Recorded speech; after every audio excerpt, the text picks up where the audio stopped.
Well, Season 2 of the virtual Motorsport Online Touring Car UK Championship returns, and what's more, we're in the Garden of England. The Brands Hatch circuit, which is just over 1.2 miles long in its Indy variation, hosts the second of the season. Once again, it is the returning Alex Goldschmidt and Phil Kinch, your official commentators for this series. Mr. Kinch, good evening. Long time waiting, and finally VMO is back. Good evening, Mr. Goldschmidt. I feel like my birthdays and Christmases have come together. Finally, we can go and do some racing and some touring car racing. And not just that, we can talk about it again as well. This is going to be awesome. Yeah, expect that Phil's going to be rather excitable all the way through Season 2. And we've not even gotten started. We've already had the first round a couple of weeks ago at Donington Park, where 3 different winners from 3 different races. The reigning champion, Chris Butcher, now with THR, leads the way on 48 points ahead of Ben Willis. And what's more, there is a new car on the grid for this season. And it is the 330i M Sport, with dynamics actually tweaked and approved by 4-time British Touring Car champion Mr. Colin Turkington. And actually, I drove the car just this past week at Simply Race's new facility in Milton Keynes. And to be honest with you, I was rather impressed. There are the live standings. So it's Chris Butcher, Ben Willis, Scott Mitchell returns again, as does his teammate Jack Nicholls. Mitchell has taken a win already at round 2. Dan Kell, Luke Mitchell, Lewis McGlade round out the top 6, and they are covered by 16 points.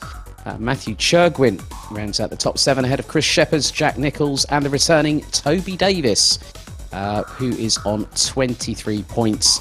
But Phil, Brands Hatch, well known, well loved by every Tin Top fan, and with the Indy circuit being rather close and personal here tonight, we're going to have a pretty good battle all the way up and down the order. We are indeed. You can overtake almost any corner on this circuit. It goes without saying. It's ideally suited for its short length, and with Tin Tops you have guaranteed action all the way through. If a touring car driver can find a gap, they will do, and as we've shown last year quite happily by these guys, the people that were taking part in Season 1, that was no exception. My memories of the Grand Prix event, on the Grand Prix circuit last year, still haven't faded away from the fun they had then. So really looking forward to seeing what Season 2 brings as we race around the Indy circuit with these lovely new cars, teams and drivers. Indeed, quite a few changes up and down the order. E-Team Brit have come in with 3 squads. E-Team Brit White with Bradley Brockes and James Lambert running 2 BMWs. E-Team Brit Blue, Sandra Ballesteros and Michael Tyler in the Ford Focus. And Max Spooner, all on his lonesome. You can actually see the entry list on there as well. Chaz Draycott joins the grid for Season 2. Missed the opening round back at Donington Park. So he is running as one of the many independents. Aidan Millward returns. He's running in the 330i, ran in the 125i M Sport that we saw in Season 1, and he's under the option 13 Sim Sport banner.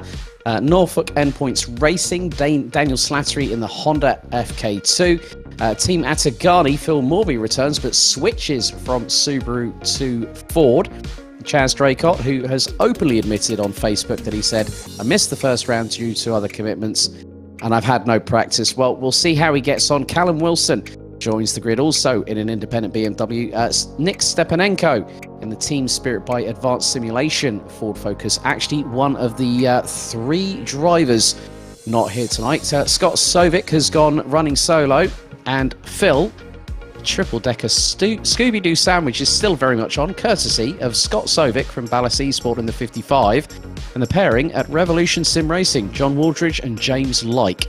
One of the many catchphrases that we established in Season 1, and many more to come in Season 2, definitely. Very happy to see at least 3 Subarus on the grid, and I'm glad you almost shipped up on that, as I would have done. It's great to see, like I say, the newer drivers taking part, returning drivers taking part, and the various teams also looking at the switches that have made. Obviously, King's Racing last year were in the Mercedes last year. They've moved across to Astra. So, it's great to see who can adapt to these new cars, who can adapt to their current lineup. Sancho Simsport, obviously, in their focuses last year were just absolutely blinding. So, yeah, Lots of changes, lots of different choices made, and from what I've seen, also lots of nice new liveries as well. Really looking forward to this one.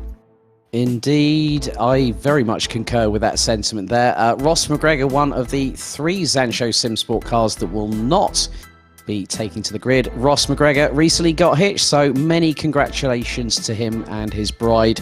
And we wish them all the best, and hopefully we'll see Ross back very, very soon. Looks like we are about to get underway with qualification. 15-minute session here at Brands Hatch as they all make their way down towards the pit lane, and the 66 of Epic Racing's Ryan Elliott has Toby Davis trying to shove past him on the pit lane, and so going through the Harewood Hill up towards Druids. And Toby Davis, he loses the back end. He had a bit of a Scandinavian flick a la Tiff Nadal, and that's only in qualifying. Race a little bit later on, so approximately it will be a 20-minute race. I think it is, if memory serves me correctly, the amount of laps that are going to be required by each driver. It's going to be 24 laps for each race. There is one of the many BMWs that have joined the grid. That's Callum Wilson.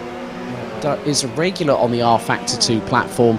Competes in endurance racing as well, but he's decided to put his foot in the door with regards to tin top, so we'll see how he gets on. But they're now going to go on to the first flying lap, and he crossed up through Paddock Hill Bend there, Phil. Throwing it, and just the way we like it, a bit of BMW action with sideways, as he's doing exactly the same through Druids, and heading down the hill into Graham Hill Bend, throwing the BMW into this. And it's good to see he's getting stuck in already, to see how many tenths of a second he can wring out of the new BMW in qualifying.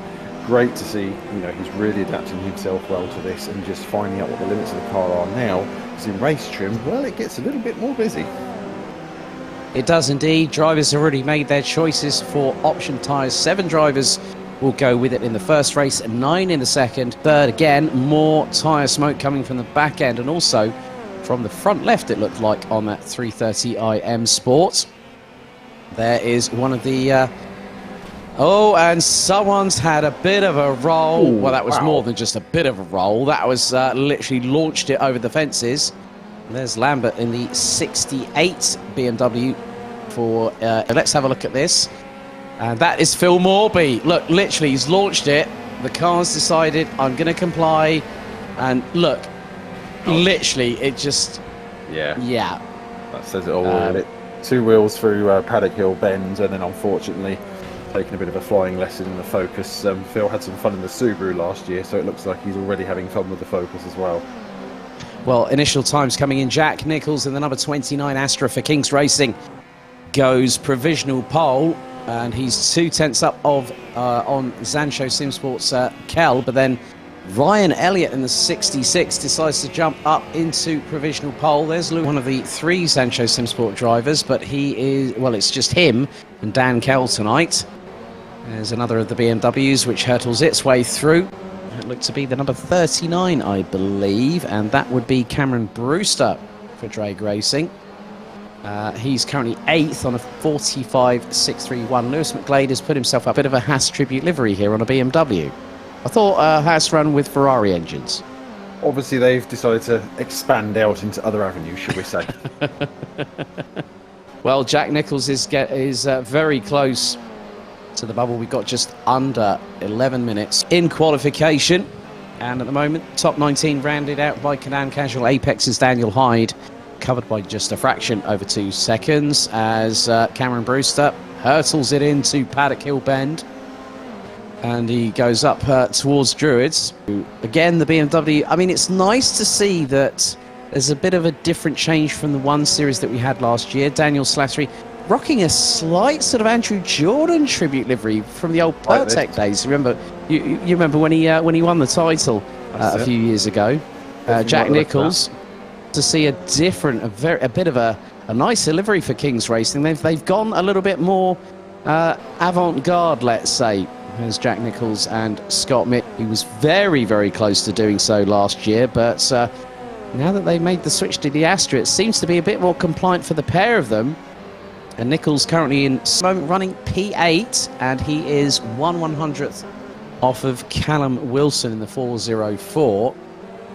But early days here, Phil. The track's going to evolve. I mean, it's dry, 19 degrees Celsius. The track's going to just continue to evolve over the session, and I think we could... pole's probably going to be anywhere between a 45.4 and a 45.5, I would believe, with the way these drivers are pushing. As Jack Nicholls, that was coming out of Clearways and into Clark Curve, and he's decided to hit the old escape button. Michael Tyler in the number 70 E-Team Brit Blue Ford Focus have really brought 3 squads. I know for a fact that Max Spooner is running solo in E-Team Brit Purple, and they have until the next round, which will be at Silverstone International on the 11th, in the hot seat.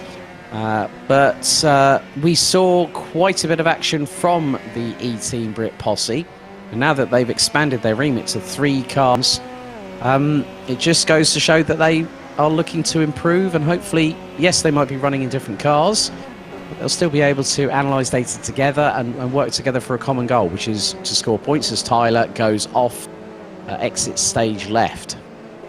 I think we're cursing him slightly, just to sort of add to the track limits side of things. So it's being heavily monitored on the way out of Paddock Hill Bends, down the hill and running up to Hellwood Hill, making sure that you've got to have 2 wheels on the curb, 2 wheels on the grasscrete. You can't go into the gravel. Obviously, it's going to cause you issues setting a fast time.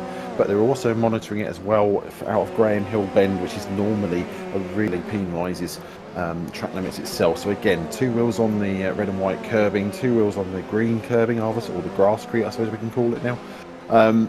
The guys have really got to make sure as they're setting these times and getting the tyres up to temperature, getting the setups correct as they need to, and pushing as hard as they can without going over those limits. Otherwise, they're going to have that's pinged and lose those lap times for track limits.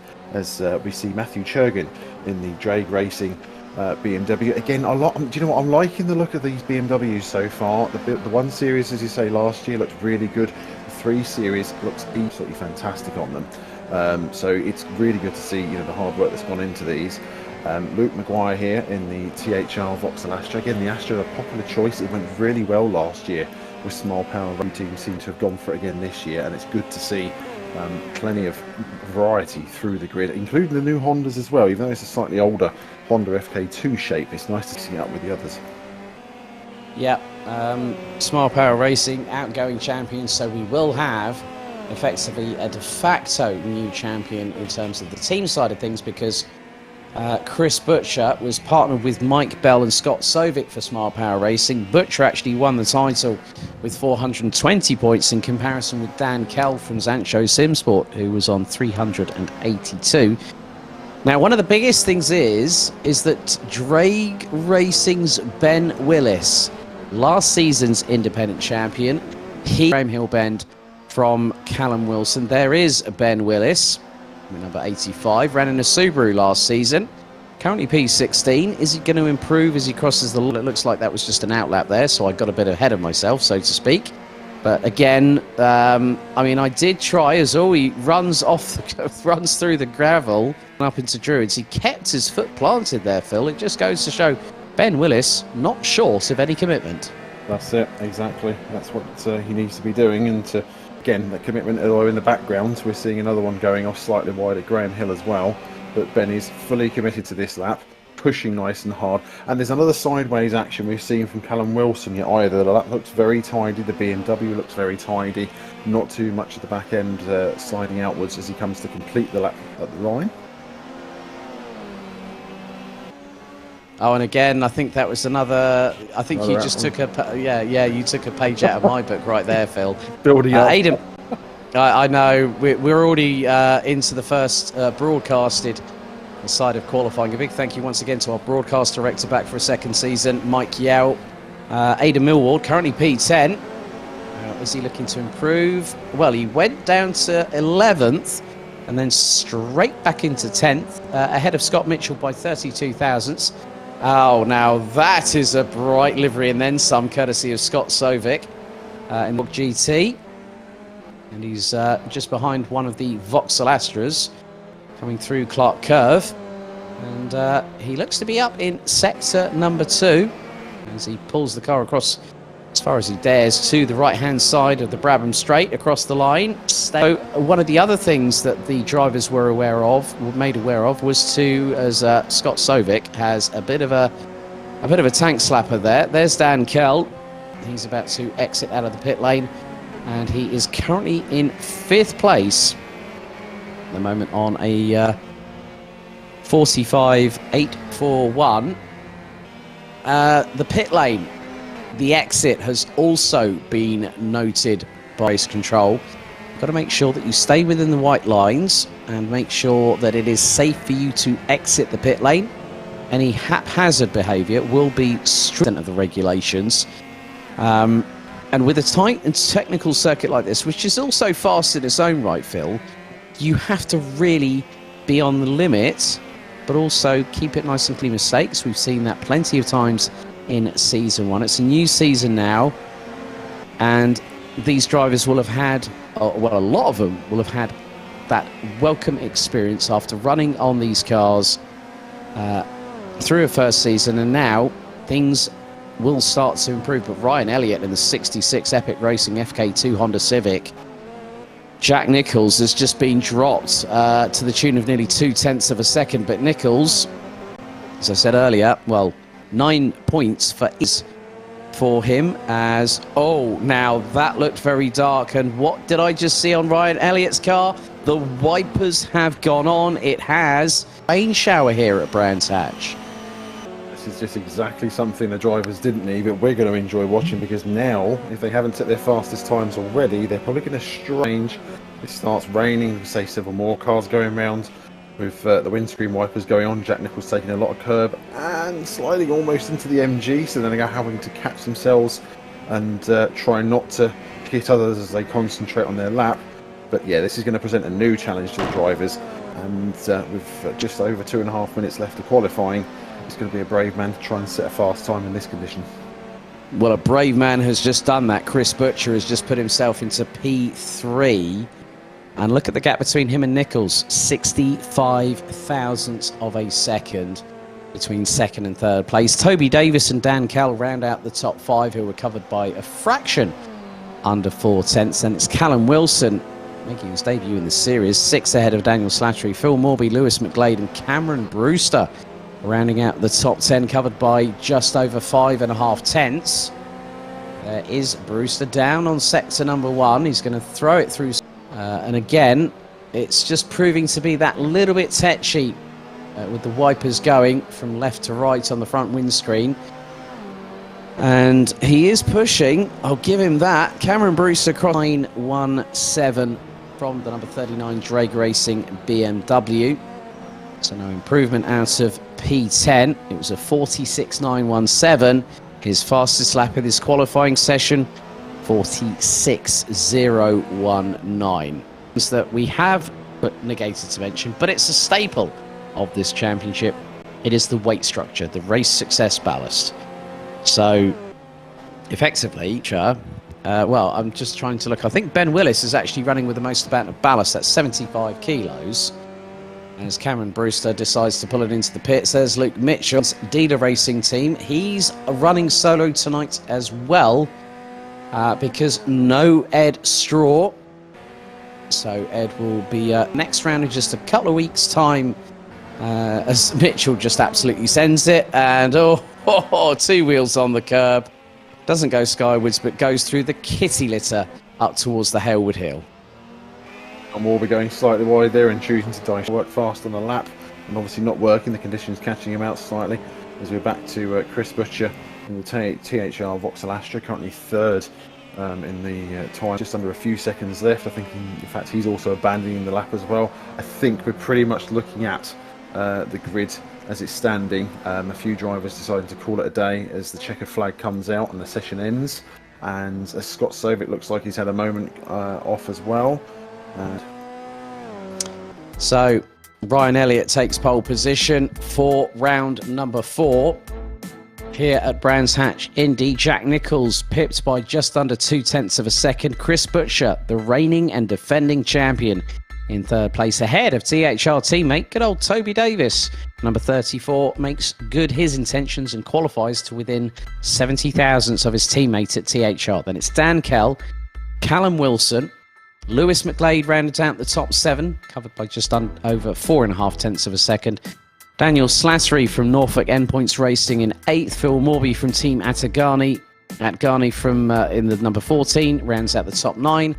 Cameron Brewster completes the top 10, covered by 0.555 of a second. Then a further 12 thousandths back, Aidan Millward. Scott Mitchell 12th, Luke Mitchell 13th, Matthew Chirgwin and Luke Maguire completes the top 15 drivers in qualification. Scott Sovic, Ben Willis, Jordan Hearn, Bradley Brockes and James Lambert round out the top 20 positions after qualification. And then we take a look towards the back end of the field to see if we can. Daniel Hyde, Max Spooner and Michael Tyler all set a lap time.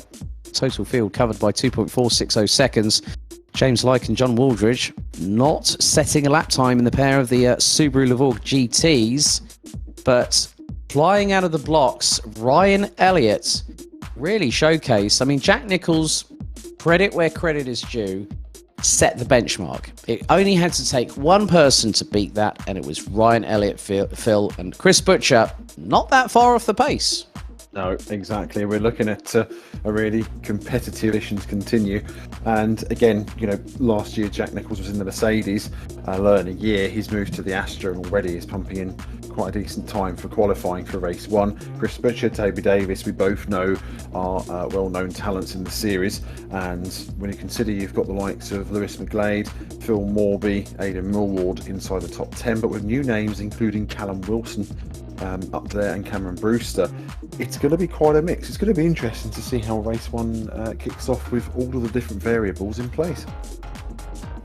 Yes, indeed. So those wondering about what the calendar is for season 2 of the VMO Touring Car UK Championship, live on the VMO YouTube channel, also various other YouTube channels and respective platforms. The calendar itself is as follows. So tonight, Brands Hatch Indy, a triple bill here in the Garden of England.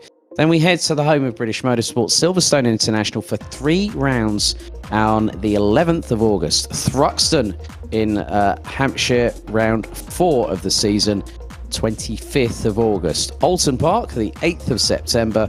Snetterton, the 6th of October.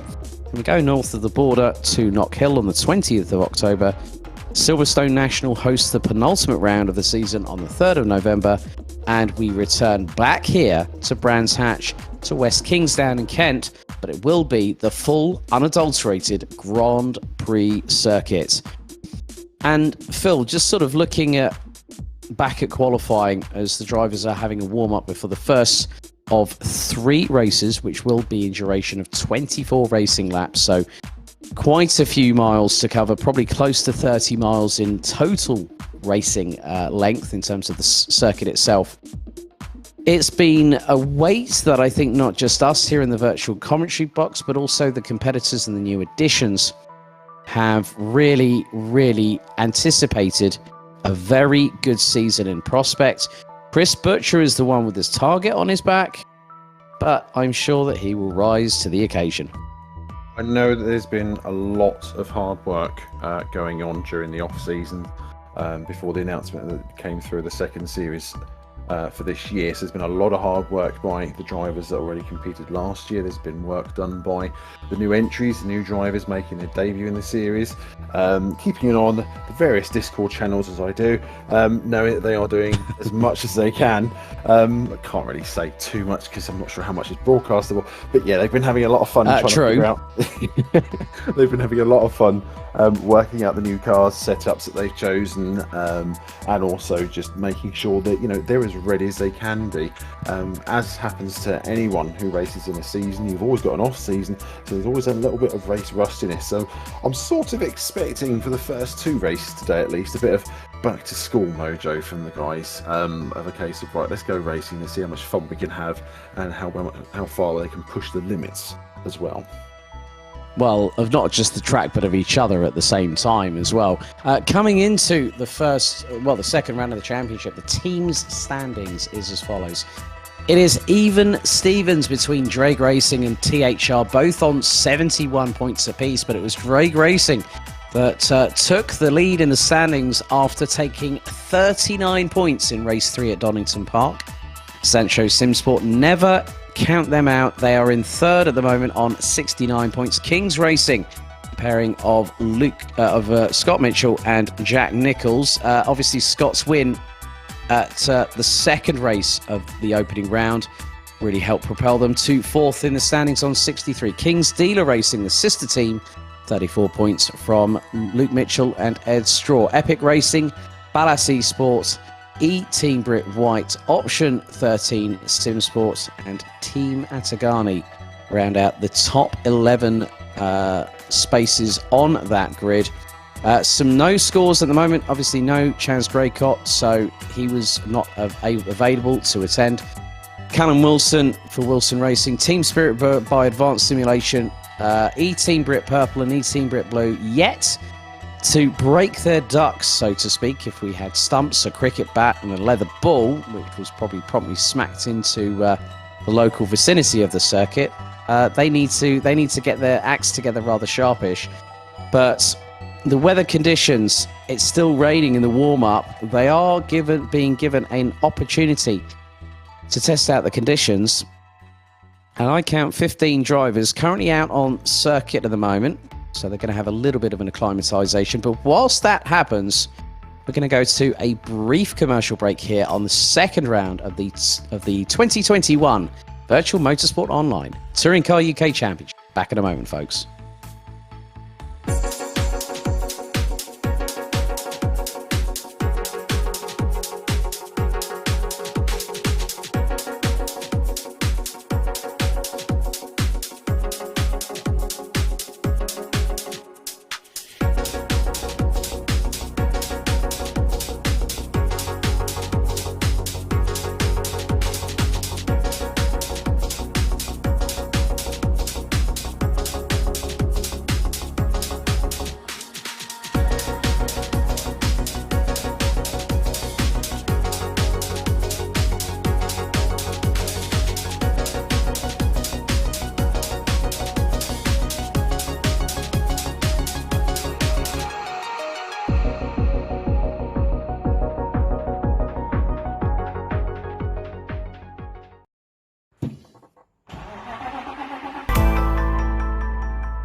Welcome back to live coverage of the second round of the 2021 Virtual Motorsport Online Touring Car UK Championship here at Brands Hatch Indy Circuit in West Kingstown in Kent. Alex Goldschmidt and Phil Kincher, official commentators throughout the remaining few rounds of this championship, all the way through to the tail end of November this season. Phil, we are just literally moments away from the first live broadcasted race of this season, and the anticipation couldn't be higher if you wanted it to. It's absolutely brilliant, isn't it? Really looking forward to this. We had a lot of fun last year in season one, lots of action. I don't think we had one dull race at all during the season, and I'm expecting the bar to be raised even higher in season two. Like I say, with the new car combinations, driver combinations and teams that we've got in, and so far they are proving to be pushing as hard as they can already. This is going to be a really good race evening for everyone, and race one no doubt is going to pave the way, I feel, for how the course is going to be set for this evening. Yes, the battle lines will truly start to be drawn here at Brands Hatch for the first of three races here tonight. So for those watching, thank you very much for joining us. Who's your money on? Who are you cheering for? I'm sure that there's quite a few people keeping their keen eyes on what is going to happen over the next three races, which will be taking place over the next hour and a half or so. and each driver will get an opportunity to maybe have a warm-up session in between, depending on obviously different conditions. But we are waiting to see when we get our first formation lap of the season live on your screens at home. If you're watching, why not forget to hit the like button, hit the subscribe button, and whilst you're at it, hit the notification bell so you can be apprised of whenever Virtual Motorsport Online goes live and the drivers go to war.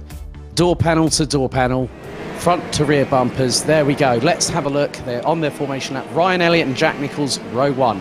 Defending champion Chris Butcher and Toby Davis on row number 2, both with THR. Row 3, Callum Wilson and Lewis McGlade. Daniel Slattery and Phil Morby, row 4.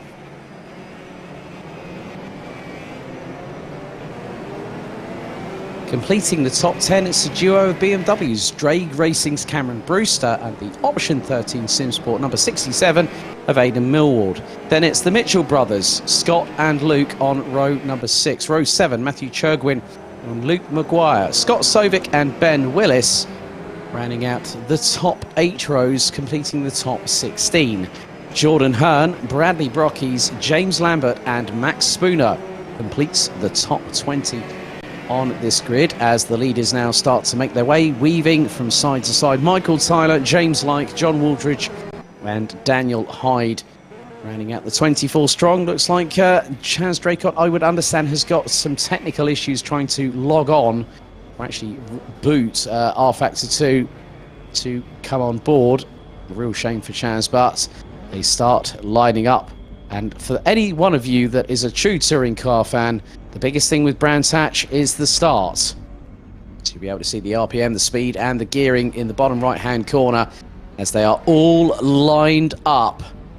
Race 4 of the season, the first broadcasted VMO TCUK Championship race.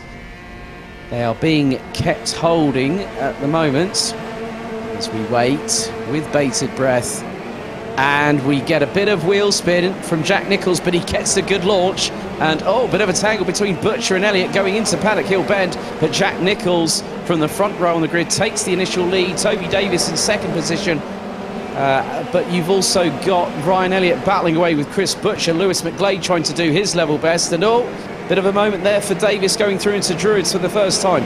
Down the hill for the first time they go into the left-hander at Graham Hill Bend, onto the Cooper Straight. Several of them bouncing over the curbs, including Davis, Butcher, and a few all and sundry just behind. But Jack Nicholls has gotten the getaway he needed here, Phil, and he did the job early despite all that wheel spin, as he nearly has a bit of a tank slap at the back end, steps out, a bit of a Scandinavian flick there.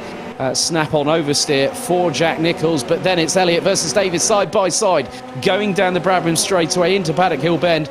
Elliott, if he outbrakes Davis, he's going to get the run going through. He gets the job done, but Davis looking for the switchback, not quite happening yet. It's already kicking off, isn't it? Elliott was already pushing Davis through lap 1 of the race, and Davis is coming back at Elliott. He's still going to squabble over second place, and this is the perfect opportunity for Jack Nicholls to be able to go and extend the lead that he's already taken. But don't forget, you've got Chris Butcher holding a watching brief behind his teammate Toby Davis, and we've got Lewis McGlade, who we know once he gets into the mix in the Ford Focus, he will strike where he can. Elliott on the defensive, Nicholls in the lead, and it looks as though Butcher's also going for Davis as well. So already the fireworks are kicking off. Yeah, the two THR teammates side by side. Butcher getting alongside Davis up the inside. Jack Nicholls puts in a 46.584. He's trying to pull a gap over Ryan Elliott, who's now trying to chase him down. That it looks to be, I think that's Scott Sovic that is running a bit slowly. So whether he's ended up in dramas earlier on, Aidan Millward down the order as well. He's right at the back end of the field in the number 67, option 13 SimSport BMW 330, as Butcher and Davis, they might be teammates, they might be going to war, but one of the biggest rules is never take out your teammate, and we know how rambunctious Butcher can be at the best of times. Ben Willis in 12th position at the moment, and that is with James Lyke, who started right down to the back end of the field, but he's just let the door open. And that is for James Lambert, who's up into 13th position and has just gone ahead. Elliott has now put in the fastest lap of this race, and he is closing the gap to Nichols, and there is the number 29 from Kings Racing, Ryan Elliott, in the FK2 Honda Civic that was used to great success by the likes of Andrew Jordan, Josh Cook when he's joined BTC Racing, along with Chris Smiley in the British Touring Car Championship. They found good purchase in those cars, but Jack Nichols knows that Elliott is chasing him down, and there is the door wide open. Nichols runs a little bit wide going through Clark Curve, and that opens the door for Elliott, but now Nichols has the perfect opportunity to close in and retake the lead, probably in a handful of laps. 5 laps into the race, and look at what's happening already. It's amazing. It's cracking stuff, isn't it? Nichols already pushing back to see if he can try and close up to Elliott. Elliott obviously had the pole position, just didn't get the start he needed, whereas Nichols had a good start in the Astra and managed to pull away along the 2 THR Astras. Speaking of which, Lewis McGlade and Phil Morby have both managed to get past Toby Davis, so whether there was a bit of an argy-bargy there or what's going on, we're not sure, but there is definitely a queue from the looks of things as we go back to Daniel Slattery in the what we're going to say the Andrew Jordan lookalike. I think it looks pretty good. He's in 18th place at the moment, and he's currently fighting with Cameron Brewster with Aidan Millward in close contact behind him. So already battles up and down the field, as the Indy circuit proves. It's close racing wherever you are, and every single corner is hard fought for. That pass you can make, that's better, as it looks like Scott Sovic goes wide again in the background, and Slattery chasing Brewster for 16th place now as they both cross the finish line. Aidan Millward making a resurgence through the field. He's got past Tyler. Well, he literally powered past him around the outside going down the Brabham Straight. The speed on that BMW is absolutely ridiculous. And then some. There's Slattery battling away. That is with Brewster, I believe, isn't it? So, which is the case. Brewster. Yep, so Brewster dropping down the order, a bit like a stone being dropped in a pond. Jordan Hearn, teammate for Dan Hyde in the Cadan Casual Apex, the only team that has gone with the MG6 GT. Elliott, in the meantime, has opened up a gap to the tune of 1.9 seconds over Jack Nichols. A little bit of a mistake by a couple of cars there, which includes the number 717 of John Waldridge, as Luke Maguire now coming under fire from Callum Wilson. Now, Luke Maguire started around about 15th position, and he's actually closing in on his teammate, Toby Davis. So Toby Davis is trying to manage the situation, and looking at the tyre choice, Toby Davis went with the prime tyre. And I'm just looking down the field. Luke Maguire is on the prime tyre, but he's making it work. We ride on board with Jordan Hearn, and there is Waldridge in the 717 just up ahead. The Subaru Lavore going through Surtees into McLaren before Clark Curve, and all bit sideways there from Waldridge going through the exit of the corner, and that is going to allow Jordan Hearn. Now, we know that the MG has featured prominently in the first season, but only one two-car team. Phil Morby now trying to battle away with Lewis McGlade, but McGlade doing very, very well. You did say, and you rightly pointed out, Lewis does like to get his elbows out, but when he gets to the front of the field, he can also be consistent and defend very, very well. He knows that Morby's in his mirrors. He's just waiting for the opportune time to make the rear haunches of that Ford Focus RS as wide as humanly possible as they go across the line. And we are now on lap number 9 out of 24, and the gap between McGlade and Morby is just about 2.5 tenths of a second as they go up. And there has been someone going off the road a bit further back. To be one of the BMWs that could have been Ben Willis, as Callum Wilson sends it up the inside for 6th position on Toby Davis through Druids. That was neatly executed, a little bit of rubbing, but no harm, no foul. No, that's the way it works. A little bit of rubbing's fine in racing, and especially on such a tight circuit as the Brands Hatch Indy circuit. As you see, Callum Wilson being overtaken again as Davis comes back around him, and at this time he is now the BMW filling in a Vauxhall Astra sandwich, as Elliott once again sends the fastest lap of the race, lowers it again to 46.405, extending his lead to just over 3, almost, in fact nearly 4 seconds. To Nichols. So what's gone on there? It looks like Nichols has lost. No, it's not Nichols. It's not Nichols. Nichols has dropped behind Butcher. So Butcher now there was a massive plume of smoke from the back end, probably the locking up of brakes. Okay, so we're going to see a replay of the start here. Oh, Aidan Millward, that's why. Ouch.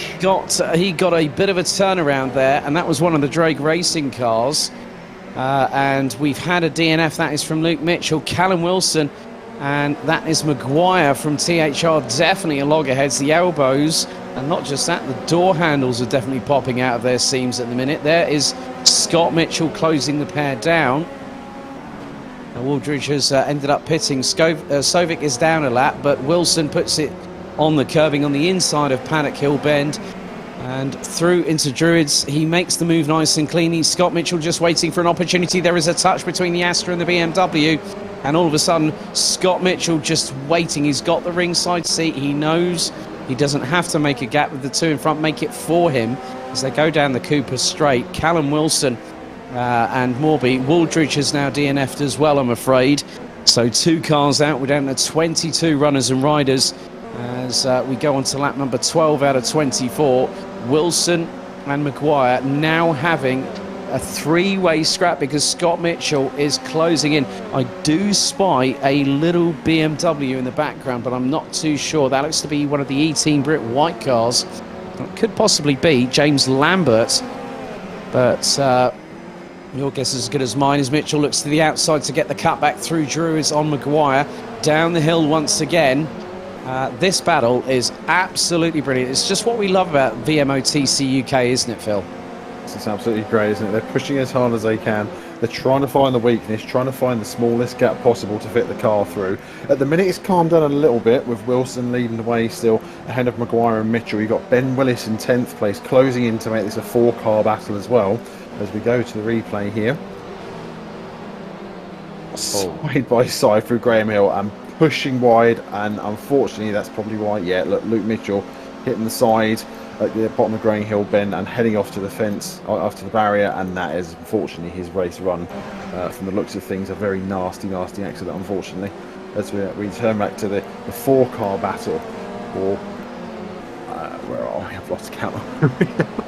To the 4-car battle of 7th place. You've got Callum Wilson, Luke Maguire, Scott Mitchell and Ben Willis now closing. It's a 4-car train. At the moment they're just keeping a watching brief with each other as we head back to Lewis McGlade, who is being pursued by Phil Morby, and just in front of McGlade is Jack Nichols. You've got a 3-car battle for 3rd place as things start to close up as we pass this halfway point of the race itself.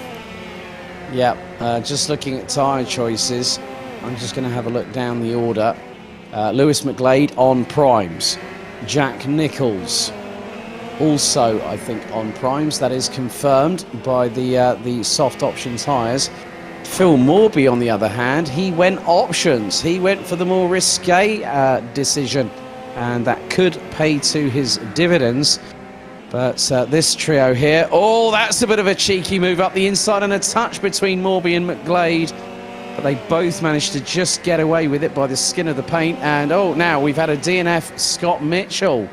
So we are down to what is 20 cars now, as we've got just 10 laps remaining of the first of 3 24-lap encounters here at Brands Hatch Indy.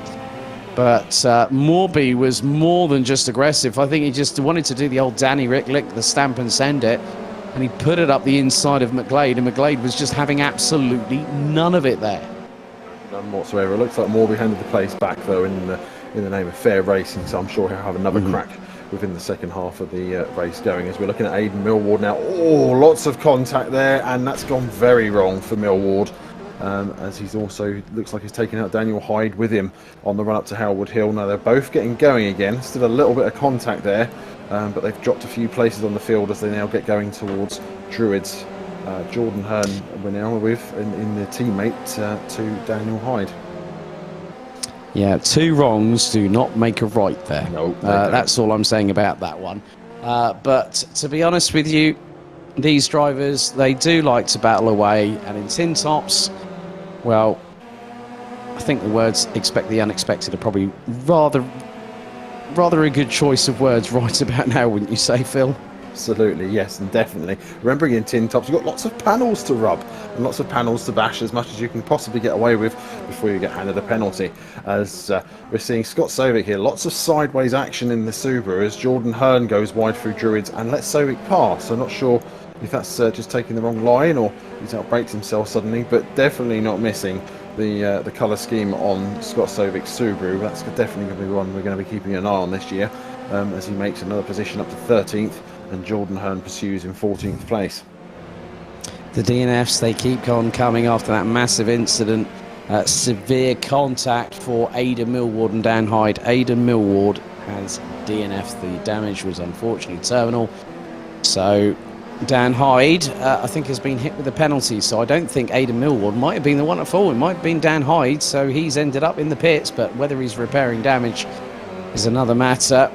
Ryan Elliott still leads 6.3 seconds ahead of reigning and defending champion Chris Butcher, who does lead the standings coming into this. Well, he's he's coming to the lead of this standings, and Daniel Hyde is in the pits for a significant amount of time. Luke Maguire is still trying to close in on Callum Wilson. This battle has been going on all race long, and it shows no signs of dissipating at all. Right, we're going to have a look at the replay here. Millward versus Hyde. Now this is going through into Paddock Hill. Millward touched the back right and then now is that a lesser spotted Pertec Tribute livery Honda Civic I just saw in the background there? Like is, I think that was Daniel Slattery. Trying to avoid the action, unfortunately, just about getting away with it, but definitely 2 hits on the rear of the MG from Aidan Millward from the overhead angle. Yeah, I think it's just trying to make a bit of room. I think it's what they would say in in Aussie supercars, a bit of a bump and run there. But you can just see that is Hyde, and he's being passed by quite a few other drivers. Well, the left rear quarter panel and left rear door on that MG, and well, that's probably the damage was more substantial. It looked superficial, and that's why he's in the pits for a significant amount of time. He's gone 3 laps down off of Ryan Elliott, who is continuing to push the envelope. Morby, well, look, Lewis McGlade tries to get past Jack Nicholls. He has done so. And now, with 5 laps remaining, the battle for 4th position no longer involves Lewis McGlade, who now has 3rd in his firm grasp. Jack Nicholls will have to fend off the unwelcome advances of Phil Morby as they go through Paddock Hill, up to the Hellwood Hill, through into Druids.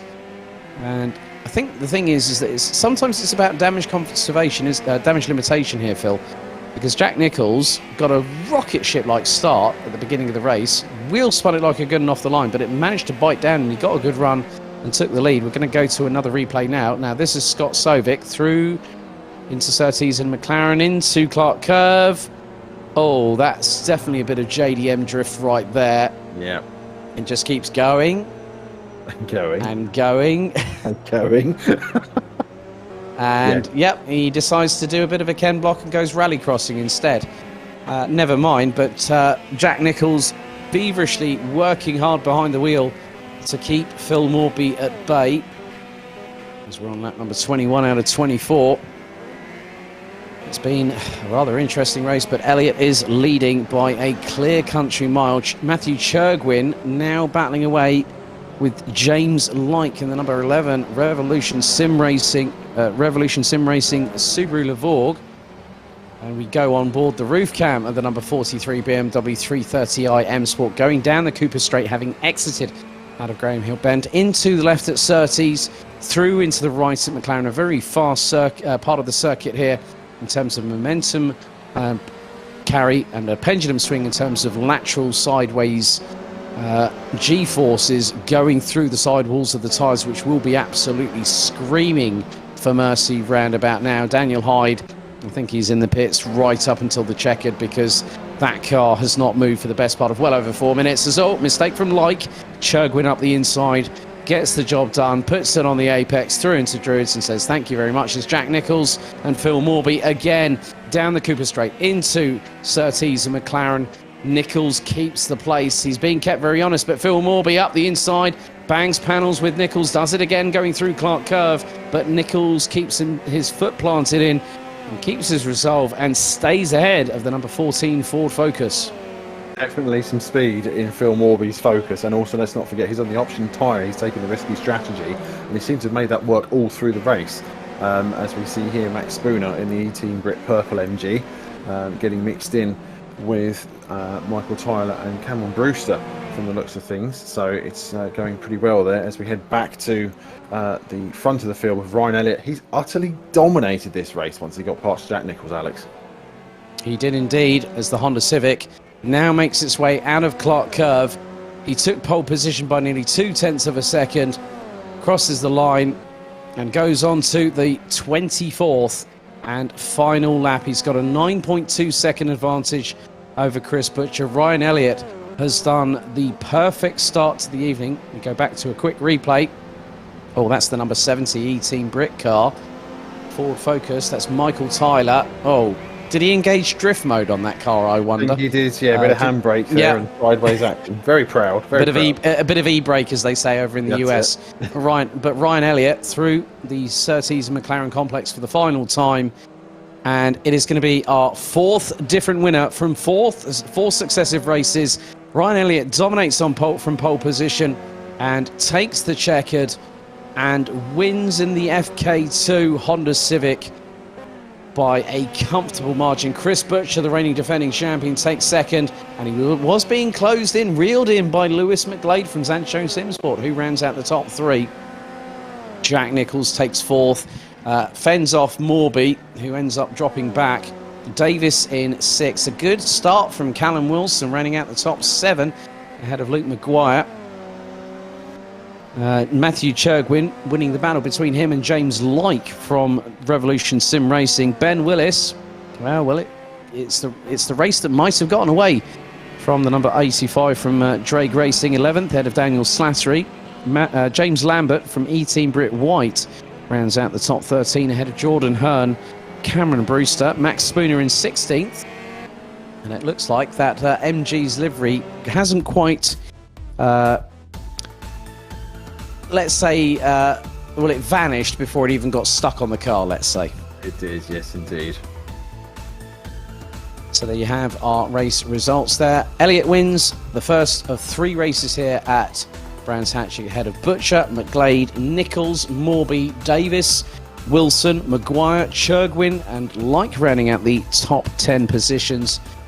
Ben Willis in 11th, ahead of Daniel Slattery, James Lambert, Jordan Hearn, Canan Casual Apex's number 6 MG, Cameron Brewster, Max Spooner, Michael Tyler, Scott Sovic, with Daniel Hyde finishing down in after 16 laps in 19th. We did unfortunately have 5 non-finishers. Aidan Millward, Scott Mitchell, Bradley Brockies, John Waldridge and Luke Mitchell.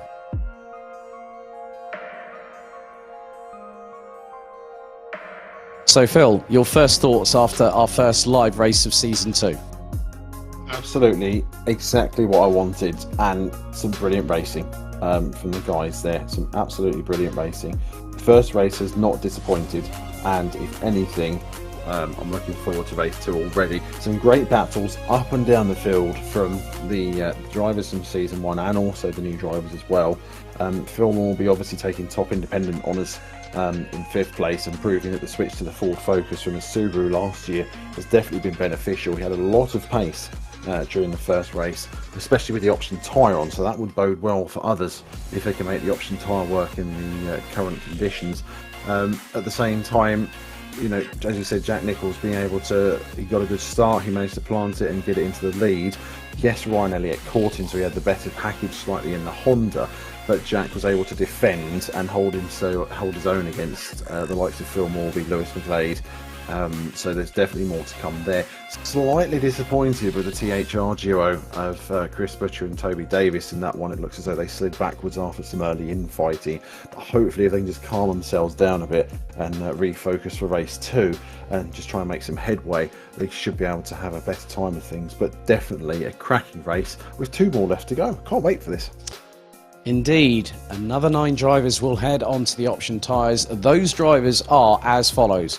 THR's Toby Davis, Ben Willis from Drake Racing, You've also got Matthew Churgwin, the second of the 3 drag racing cars. Scott Mitchell will also run on the options. Luke Mitchell has also decided to follow suit with his brother.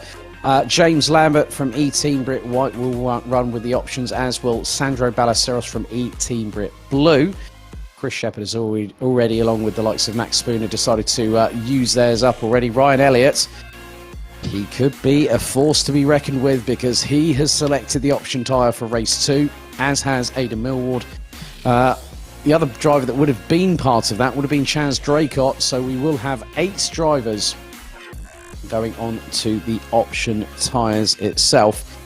But we're going to go to a brief commercial break, because very soon we'll be back for race number 2. Don't go away.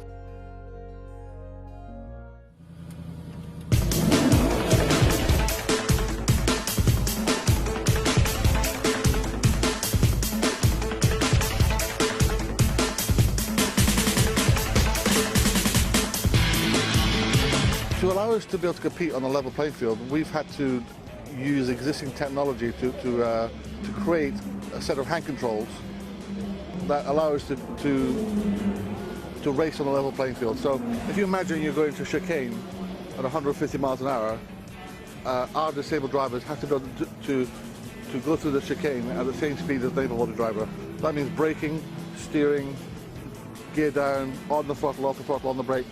Now, if we keep losing half a second or a few tenths of a second at every chicane, we might be the best driver on the track, but we can't be competitive. So that was the criteria that I gave the engineers, that if we can't do that, then we can't go racing. Al Locke he's the brains behind our team. He's our race engineer.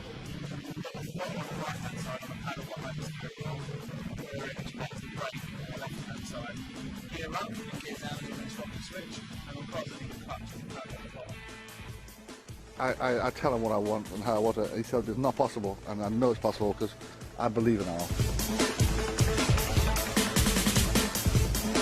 The cost of the hand controls varies from about £5,000 to about £7,500. That's because we've managed to find a manufacturer in Slovenia that does all this specialist engineering.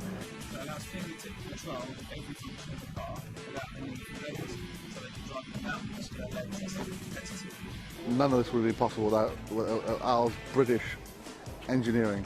The main thing that inspires me to keep going with Team Brit is the quest for constant improvement. You know, we've developed a set of hand controls, and we're not a team that's going to rest on their laurels. We're constantly pushing for better and faster developments.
Welcome back to Virtual Motorsport Online. It's round 2 of the 10 race evening calendar, not weekend. I'm getting ahead of myself here.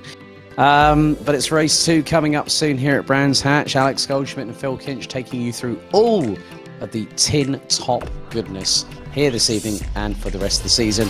Phil, just looking back at that race, we already talked about Ryan Elliott, but we saw some fantastic battles with the likes of, say for instance, Lewis McGlade, Phil Morby, Jack Nichols. We even saw the likes of Callum Wilson battling away with Luke Maguire from THR. It just goes to show that in tin tops, if you're not at the sharp end of the field, you're still going to find a battle, aren't you? Oh, so it's going to happen. It is in the DNA. It's part of touring car racing and tin tops itself. You're always going to find yourself in close quarters, especially on such a circuit such as the Brands Hatch Indy circuit, because it's short, it's a tight circuit. Whilst you can overtake almost all of the corners, you're going to do it with some panel bashing or at least some paint scraping to do. And as we saw, there was plenty of contact that was very, it was raceable contact. There was nothing too much going on apart from the odd incident we saw. But yeah, definitely impressed with the likes of Callum Wilson, Luke Maguire, fighting as they were at the bottom end of the top 10 for positions. And also very, very happy to see James I think it was, making his start for the back of the grid and fighting for a top 10 position coming into the race. Now, yes, we had some retirements, but he's also done that on merit as well. And it's, to be able to do that first time in the car and in such a competitive field as well is definitely a sign of the future. James Lyke is going to have a very, very interesting second and third race today. If he's able to pull out performances like that. But yes, action all across the field, up and down the various positions. Great to see. Like I said, I've absolutely missed doing this, and really can't wait to see what they can pull out from race 2. And obviously we now get success weights involved. There's the option tyre for the new drivers. Other drivers head to the prime tyre. There's a lot more variables now playing in, and this is where it starts to, you start to see the various benefits of each car, each driver, and the skills they've got coming through, adapting to the package they have. Yeah, it is about adaptability. It's about consistency. That's how you win a championship. That's what we saw from the likes of Dan Kell and Chris Butcher when they were at loggerheads for the majority of the season last time out, if memory serves me correctly. But then we also had a trio of bright yellow Astras in the form of Smile Power Racing, and then 3 Ford Focuses in the form of Zancho Simsport. And to be honest with you, that was one titanic battle. But we're seeing a sort of a little bit of a repeat of that, but not with just THR and Zancho, but Drake Racing after the first round at Donington Park really showcased that the addition of the 330i M Sport is a car that cannot be counted out in any way, shape or form. And having driven the car myself at Simply Race, as I said, this past Wednesday or Thursday just gone, the car is very responsive. If you do set the traction control, ladies and gentlemen, you go to Simply Race, just be wary that the rear end can be a little bit playful, to say the very least. But we've seen these drivers that are running the BMWs here for Season 2, Phil, like Callum Wilson, like Aidan Millward. They have been throwing the cars in like they just did not care and thought, well, if I miss the apex, at least I know that I'll be able to catch the slide that nearly spins me around in the process. Exactly, and that's often the best way to learn with rear-wheel drive touring cars, is to throw it in and see what you have on the other side. Sometimes it works, sometimes it doesn't, as we saw with Scott Sovic having several sideways moments in the rear-wheel drive Subaru Lavore. But again, you've got new drivers learning to understand cars that they feel they're comfortable with and getting the best out of them. And between the two, to take 2 different examples, Callum Wilson very fast but very sideways in his BMW versus Ben Willis, who's a little bit more experienced, more racy and very tidy in the BMW. So it's just about that learning and getting to understand the car itself. And once you've got it in its sweet spot, that's it. You can move forward and start taking the battle to the others. Yep, so looks like we're getting gridded up once again. So we'll take you through the running order for race 2 here at Brands Hatch. Ryan Elliott and Chris Butcher on the front row Lewis McGlade and Jack Nicholls, they are on row number 2 in the Zancho Simsport Focus, number 78 in the Kings Racing Vauxhall, number 29 Phil Morby. Toby Davis alongside in the numbers 14 and 34. The 404 BMW of Callum Wilson will have the number 56 Astra of Luke Maguire for company. Matthew Churgwin in the 43 BM will have the number 11 Subaru of James Lyke alongside. They complete the top 10. Ben Willis in the 85 BM will have the number 24 Honda of Norfolk Endpoints Racing's Daniel Slattery. James Lambert and Jordan Hearn in the 68 in the 6, that's row 7. Row 8, Cameron Brewster in the 39 and Max Spooner in the 63. Michael Tyler and Scott Sovic round out the top 9 rows ahead of Daniel Hyde and Aidan Millward, who round out the top 20. Well, you're going to get a lot more bang for your buck because we've got 27 cars on the grid for race 2. Scott Mitchell, Bradley Brockies, John Wooldridge and Luke Mitchell, who round out the top 24. And then, right, we have a couple of drivers joining us. Thank goodness for that. They managed to sort out the problems. Dan Kell from Zancho Simsport, Chaz Draycott running in the Chaz Draycott Media with Sancho Honda, and Chris Shepherd. So an epic racing car at the front of the field, an epic racing car at the back end of the field. 24 laps once again as we wait with bated breath until they cry havoc and unleash the dogs of war here at Brands Hatch. And there you go, a bumper car, a car grid of tin tops ready to go racing. They are starting the countdown. The lights are out, we're off and away. And Butcher gets a textbook repeat of what Nicholls did on race 1. And he's got the jump on Elliott. Lewis McGlade looking rather feisty, but Nicholls trying to go around the outside of him, going through into Paddock Hill Bend. And the Focus stays resolute and stays on the inside, but Toby Davis looking to get through. Oh, there's a bit of touching. Oh, McGlade gets a little bit of contact, and Jordan Hearn's off as well.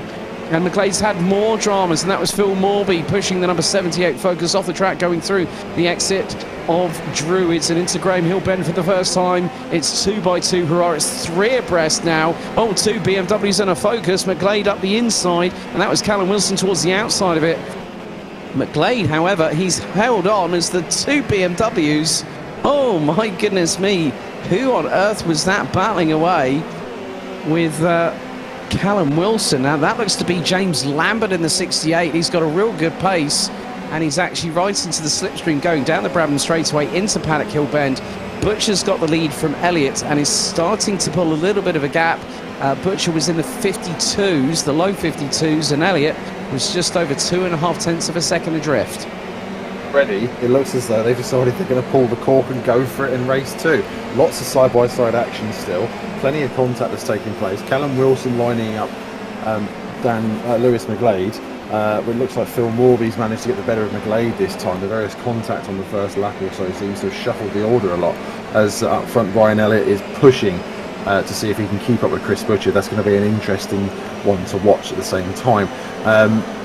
Again, you know, Butcher setting the fastest lap on lap 3 over 46.212, but Elliott is in pursuit, and as we saw from race 1, as soon as he gets the bit between his teeth, Ryan Elliott's able to push this Honda really well and get it up to the front, and has the speed to take it to the pace. We saw him pass Jack Nicholls in race 1. Chris Butcher, though, a bit more experienced on this side of things, last year's champion, and he's going to be a much more difficult opponent to pass for Elliott. So this is going to be an even more intense battle than we had in race 1, where Elliott seemed to walk away with it. Yes, indeed, the Griffin will be sporting back haunches wider than an 18-wheel articulated lorry, as the top 2 have pulled a gap over Maguire to the points of about 2.3 seconds. Matthew Churgwin, who started down in, I think it was 9th position, he's now up into P5. He's closing in on Jack Nicholls, who's got Luke Maguire just up ahead. There's Phil Morby, and I'm sure that Lewis McGlade will want to catch up with him. Scott Sovic up to 13th position. Is closing in on James Lyke, and it looks like Lyke is the freight train as Scott Sovic locks up the front right, and the back end steps out to the left hand side, and he has contact there. Now that would have been Chris Shepherd, who started 27th. He's now up into 13th after that little bit of rambunctious elbows out style move. Scott Sovic now has Max Spooner and Scott Mitchell and Luke Mitchell closing in on his rear back bumper, on his rear bumper. So the battle for 14th position on, 20 laps remaining. Mitchell looking up the inside. Mitchell was 2 wheels on the grass coming out of Clark Curve, and he's got the run on Spooner. He's going to hopefully get the job done. Will Mitchell outbrake Spooner? He does. And then Luke Mitchell trying to look towards the up the inside through into Druids. Will Spooner close the door? No, he doesn't. He gives enough room for Luke Mitchell to get up the inside, and the Astra makes it through from King's Dealer Racing. Close racing up and down the field. Also looks as though we've had a bit of an issue there for Toby Davis. He's running back at the back of the field in 27th place, behind the likes of Bradley Brockies and Daniel Hyde. So not sure what's happened to Davis from the start. As back at the front we're seeing Butcher holding his lead, but with Elliott closing him down. We're down to 0.4 of a second as they cross the start-finish line and go into Paddock Hill Bend, take the run through Howard Hill. And in the meantime, Dan Kell is making progress from the back of the field as well. Another one of the Zancho Simsport drivers who last year was just absolute dynamite once he got the bit between his teeth. And Kell already up to 10th place from the back of the grid. So we're seeing some great comeback drives taking place through the field, as well as a great fight at the front of the field between these two, as Elliott pushes Butcher for the lead once more. Yeah, just keep your eyes on Chaz Draycott. He's actually closing in on Max Spooner for 17th position. Draycott also one of the drivers that started from the back end of the field. We ride on board the left rear quarter panel of Ben Willis's BMW 330i, and look who's just up ahead. Callum Wilson and Lewis McGlade. You can see Phil Morby in the distance. I'm wondering if Jack Nichols has gotten up the inside. And there is Chaz Draycott. He's battling away. That is with Cameron Brewster and Aidan Millward. And he lost the back end, it looks like, did Draycott, so that has cost him a couple of positions. And right closing in on his 6 is Jordan Hearn from Canaan Casual Apex, but we return to the battle for 7th, 8th and 9th. It's 2 BMWs and a Ford Focus. We're going to go to a replay here. This is where Chaz Draycott, coming out of Clark Curve, he's just lost the back end, snap-on oversteer from the rear, and all of a sudden, you know, good catch there, Chaz, despite he's not had any practice at all ahead of tonight, and also having troubles getting into the server for the first of the 3 races. But Wilson, it looks like there's a bit of a tag team effort going on here between the 2 BMWs, but Wilson, if he locks up like that, is going to open the door. Ben Willis nearly got up the inside, and there's Scott Sobey, and he's turning around. Oh, and he's done a full 360. Well held, good sir, even in the kitty litter off of Paddock Hill Bend. In stuff there, definitely some contact I think from one of the Revolution Sport Subarus there, as we see as we go on board with James Like, and he's catching up with, it looks like, Luke Mitchell for 14th place, with Scott Mitchell just ahead in 13th in the 2 Kings Racing and Kings Dealer Racing respective entries. Meanwhile, just ahead of them you've got Chris Shepherd, so he's absolutely flying through the field, Shepherd, and definitely battling his way. As we watch now Matthew Churgwin chasing down Luke Maguire as they go into Paddock Hill Bend. 2 wheels on the Vauxhall Astra, slight lock up at the back as the wheel catches air, and Churgwin is pushing. Contact there. Mitchell, and that was the other epic racing car. Yep. And that was Chris Shepherd getting a turnaround, going through into Paddock Hill Bend, and there's more drops. Churgwin into the side of Maguire, loses the back end. He punts the left side of the Astra by getting in a bit too hot. That's now going to Concertina everything. We're going to go back to replay. Now this is what happened. Now Shepherd's gone defensive. Now Mitchell, I didn't see any turn in there, so it's quite difficult. I mean, the thing is that Shepherd was actually just trying to defend and put himself onto the outside of the corner where you can actually banzai around the outside. Here comes Matthew Churgwin trying to do the switcheroo on Luke Maguire, and Maguire's having none of it. They've just rubbed door panels, and Churgwin up the inside, and behind them Phil Morby's fancying a bite of the cherry right about now. And look at the gaggle behind. So that's 1, 2, 3, 4, 5, 6 cars at the very least, and there is Dan Kell. Make that 7 cars, and at the moment Matthew Churgwin now becomes the cork in the bottle, so to speak. Aidan Millward up the inside of Max Spooner. This is into Paddock Hill Bend. A bit sideways from Millward. Oh no. Oh, and Millward again, the same spot in as many races. He went for the move up the inside of Max Spooner. I just think, I mean, that's going to be investigated, I think, post-race, to be honest with you. It's difficult to call, so we're going to leave that one to the stewards, but look at the floodgates waiting to be opened. And now there is Lewis McGlade. You can just see one of the BMWs from Drake Racing just starting to suffer a little bit. That is Ben Willis, and he's got Dan Kell right up his back bumper. Kell's going towards the outside. This is going to be brave going into Surtees. Oh, and he manages to just slot in behind the BMW because Kell's got past Wilson, who's actually dropped a little bit further back. He's down in 10th position and is the 404 in that lovely burgundy red BMW. I love the livery on that. I think Matt Richards, who raced with us last season, actually designed that. And it looks to be an absolute pearler. But Dan Kell, right from the back end of the field, he is gunning for points, and he knows that he's got a chance. There's 3 cars ahead of him, maybe even 4 if you've got Jack Nicholls. Well, no, it's not just Jack Nicholls is in 3rd place. You've got Churgwin and you've got Maguire. It's all, it's everyone out for themselves, and no one's giving any quarter. To given and asked, this is Tin Top Racing, and this is the way we like it.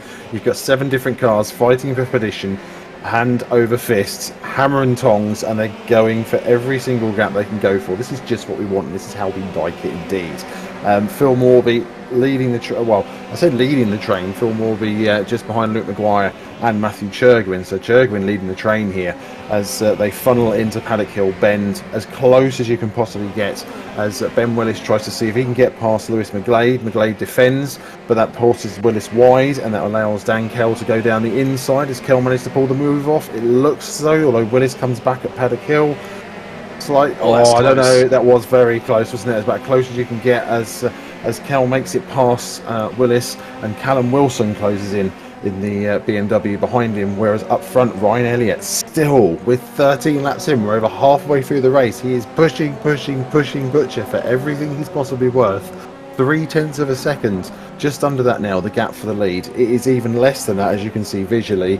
This is game on, and this is definitely going to go to the wire. Butcher doing everything he can to defend as Elliott goes onto the inside at Druids. Contact, trading of paint. They're still trading paint. Oh, the touch of the corner has sent Elliott round. And that has compromised those behind. Because didn't I just see Jack Nicholls just coming through shot there? So if I'm honest, that's going to be investigated, I would imagine. I don't think Chris Butcher's going to be in race control's nice books. He'll probably be in the black mark book after that one. It was the slightest of touches, but it was on the case of the fact that as we go on to the last 10 laps of this race, let's have a look at it again.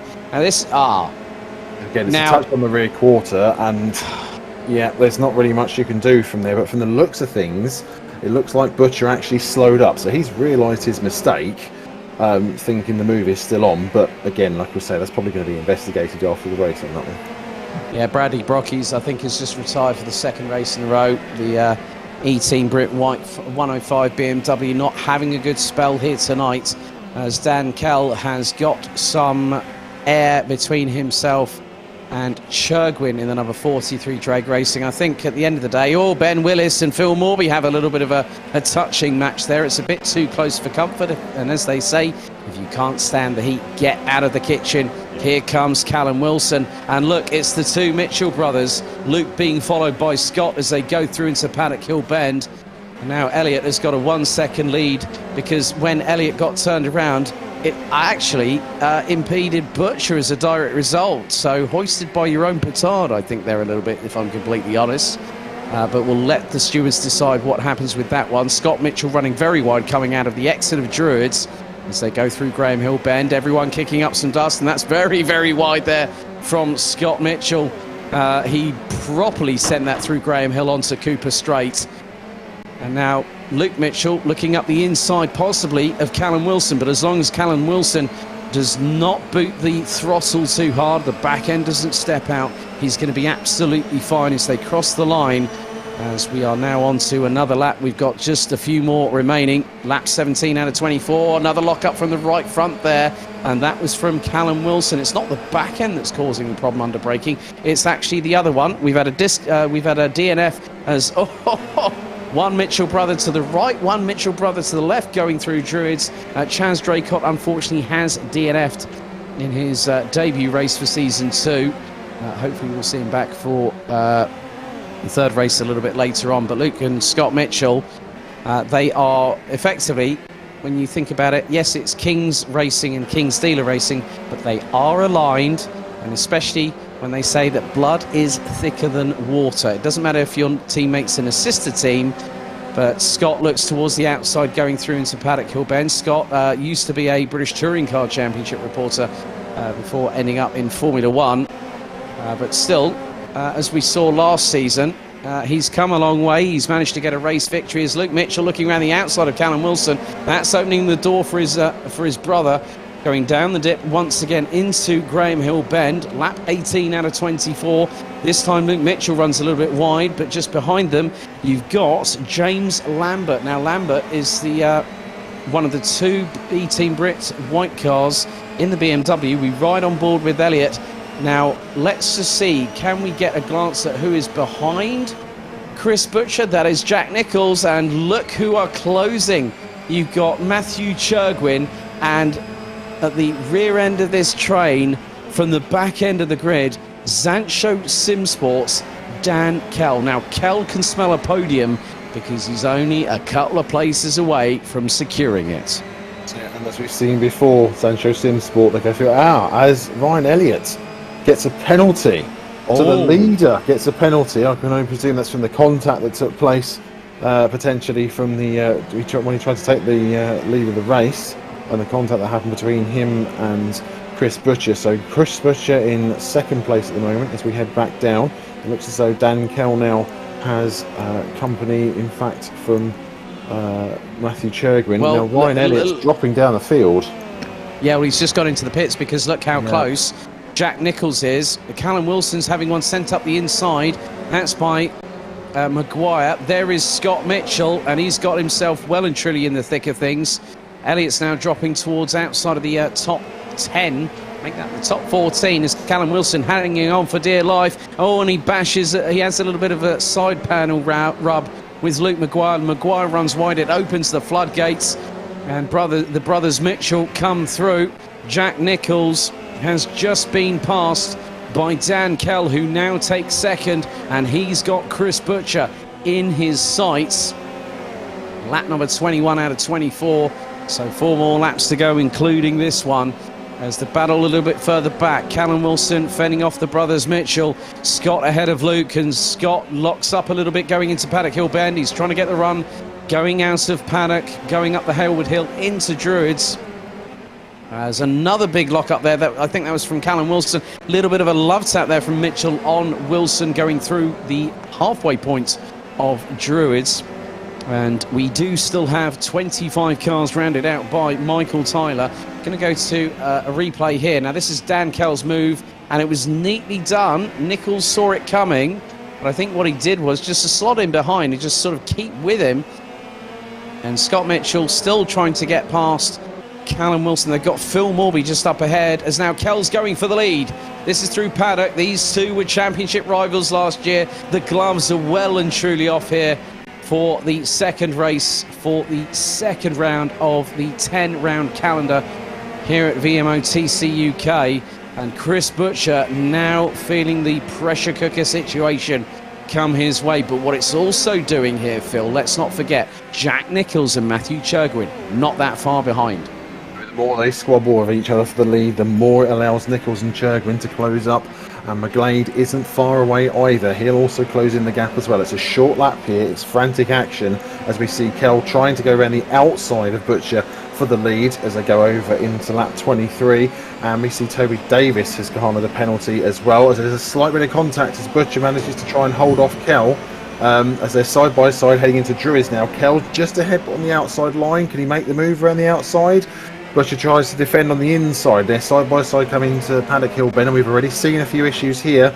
Kell's got the inside line, and he's just ahead. He's managed to pull it ahead. Remembering that Dan Kell started at the back of the grid at the start of this race, 23 laps ago, and he's made his way all the way to the front, but this isn't over.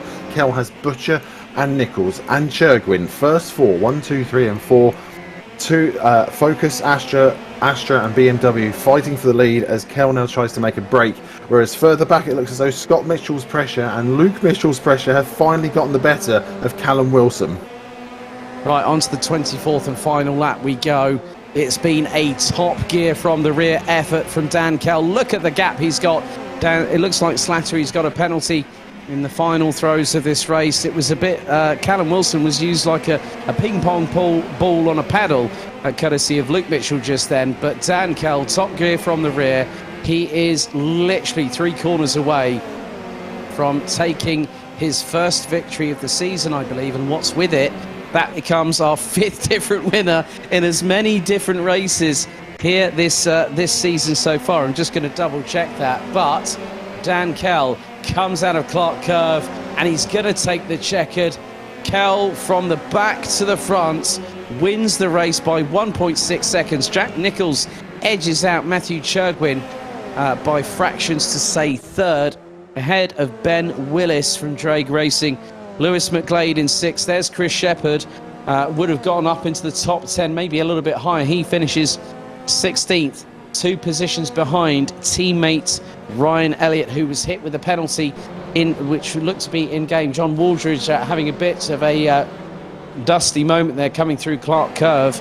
But Dan Kell wins the race convincingly by his absolutely no quarter given respite throughout that 24-lap race. So he takes the victory by 1.3 seconds ahead of Chris Butcher. Jack Nicholls 3/10 behind. So Nicholls could have been on the verge of maybe even getting a victory this time around. So it is 5 different winners from 5 different races. Matthew Churgwin, Ben Willis ran at the top 5. Lewis McGlade, another solid finish. I know it would have been. It's 2 top 6 finishes, a 3rd in race 1, a 6th in race 2. Phil Morby, Scott and Luke Mitchell with Callum Wilson rounding out the top 10 positions. Another successful race for E-Team Brit White's James Lambert, Luke Maguire, Cameron Brewster, Ryan Elliott and Jordan Hearn ran at the top 15. Follow that up with Chris Shepherd, Aidan Millward, Max Spooner, Scott Sovic and John Waldridge rounding at the top 20. Daniel Hyde in 21st ahead of Daniel Slattery, James Like, Toby Davis, whose race pretty much was turned upside down, finished 24th ahead of E-Team Brit Blues, Michael Tyler with the DNF from both Chaz Draycott and E-Team Brit White's Bradley Brockies. Well, Phil, plenty of more door-rubbing action still to go, isn't there? You'd almost think they're listening to. It's like, oh yeah, we've had a pretty quiet first race. Let's up the ante and give the guys in the comment box something to talk about. Thank you, gentlemen. That was absolutely brilliant. If you could just raise that bar a little bit more for race 3, just take a breath. Because, wow, they really went for it that time. More contact, more hard racing. But for me, the point of that is Dan Kell's win. You know, he started at the back of the grid, along with several other drivers who either joined late for race 2 or had suffered difficulties in race 1. And it proves that, you know, if you're at the back of the grid in this series, you can still get to the front. You can still fight your way through. You can still push hard and get the plaudits, get the, you know, score the points at the end of the day. So well done to Dan Kell, obviously, on taking that win. An absolute car through the field. There were some very questionable moves, as we always have in TCUK, but at the same time some cracking racing. What I will say is that while EastEnders has Phil and Grant Mitchell, VMO TCK's got Luke and Scott Mitchell definitely working together and pushing the heat on Callum Wilson, who did very, very well to withstand their pressure until right at the end of the race. And I don't think that's the last time that we're going to see the brothers Mitchell pushing their weight around in this series. It's good fun to see. Lots of cracking racing in that one. And yeah, just trying to take a breath. I'm rather glad of the break between this and race 3, to be honest. Yes, indeed. So if you haven't already, you can... if you have not done so far and you've enjoyed what you've seen, well, if you want to hit the like button, hit the subscribe button and also hit the notification bell, which will tell you whenever we go live for the next few rounds of this championship, which takes us all the way through. So just a brief recap of what we have had so far this particular race evening. So Ryan Elliott took pole position, took the race 1 victory, but it was Dan Kell who started from 25th on the grid. We had a total of 27 cars. I think if there was ever a forever forward You ever remember that in BTCC, Phil? Yeah. That was It still carries on. Yeah. Still carries on to this very day. Maybe we should start doing one like that, but there's no prizes given. But effectively, for my money, Dan Kell did an absolutely blistering job. I mean, Chris Butcher, he tried to hang on, but Dan Kell was not going to be denied. No, definitely not. Very, very, very talented drive there, and showing how it can be done. And again, as we said before, Zancho Simsport, they can't be counted out with their drivers. They are definitely two of the hardest pushing drivers on the grid, and as we saw, those Ford Focuses are well in the mix, whether at the front with Lewis McGlade or whether at the rear with Dan Kell carving his way through the field. Great to see. Indeed. Well, quite an interesting statistic I've just seen through the results. Dan Kell, you're not going to believe this, Phil. The top climber in the first race tonight was James Lyke. He did half the positional overtakes that Dan Kell just did. So 24 for Dan Kell in race 2, James Lyke 12 in race 1. Top speeds in the respective races. Phil Morby in his Ford Focus, 216 kilometers an hour in race 1. Scott Mitchell, 215.4 kilometers an hour top speed in race 2. Best consistency in both races. Well, no surprise here. Ryan Elliott with a ratio, with a score of 99.66%. Jordan Hearn, 99.36. Well, that just shows how consistent you need to be around here at Brands Hatch. But we're going to go to a brief commercial break here on VMO TCUK round 2 as we await round 3 here at Brands Hatch.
2 races down, 1 more to go. It's been an enthralling night of action here for the second round of the 2021 VMO TCUK Championship here in West Kingsdown in Kent, not too far off of the Dartford crossing, with Alex Goldschmidt and Phil Kinch back with you once more. Phil, it's now time for our reverse grid race.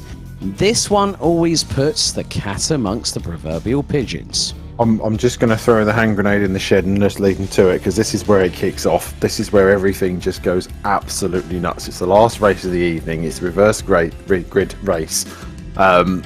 This is, if we haven't had enough excitement already from the first 2 races this evening, race 3 is going to be an absolute barnstormer, and I am looking forward to this one just ending the evening with a bang. You know, the guys put on a great race last time out in race 2. This is just going to be even more intense, more racy, more panels. I think they're going to be traded and lots of paint being swapped by the end of this one. So yes, definitely looking forward to the final race of the evening.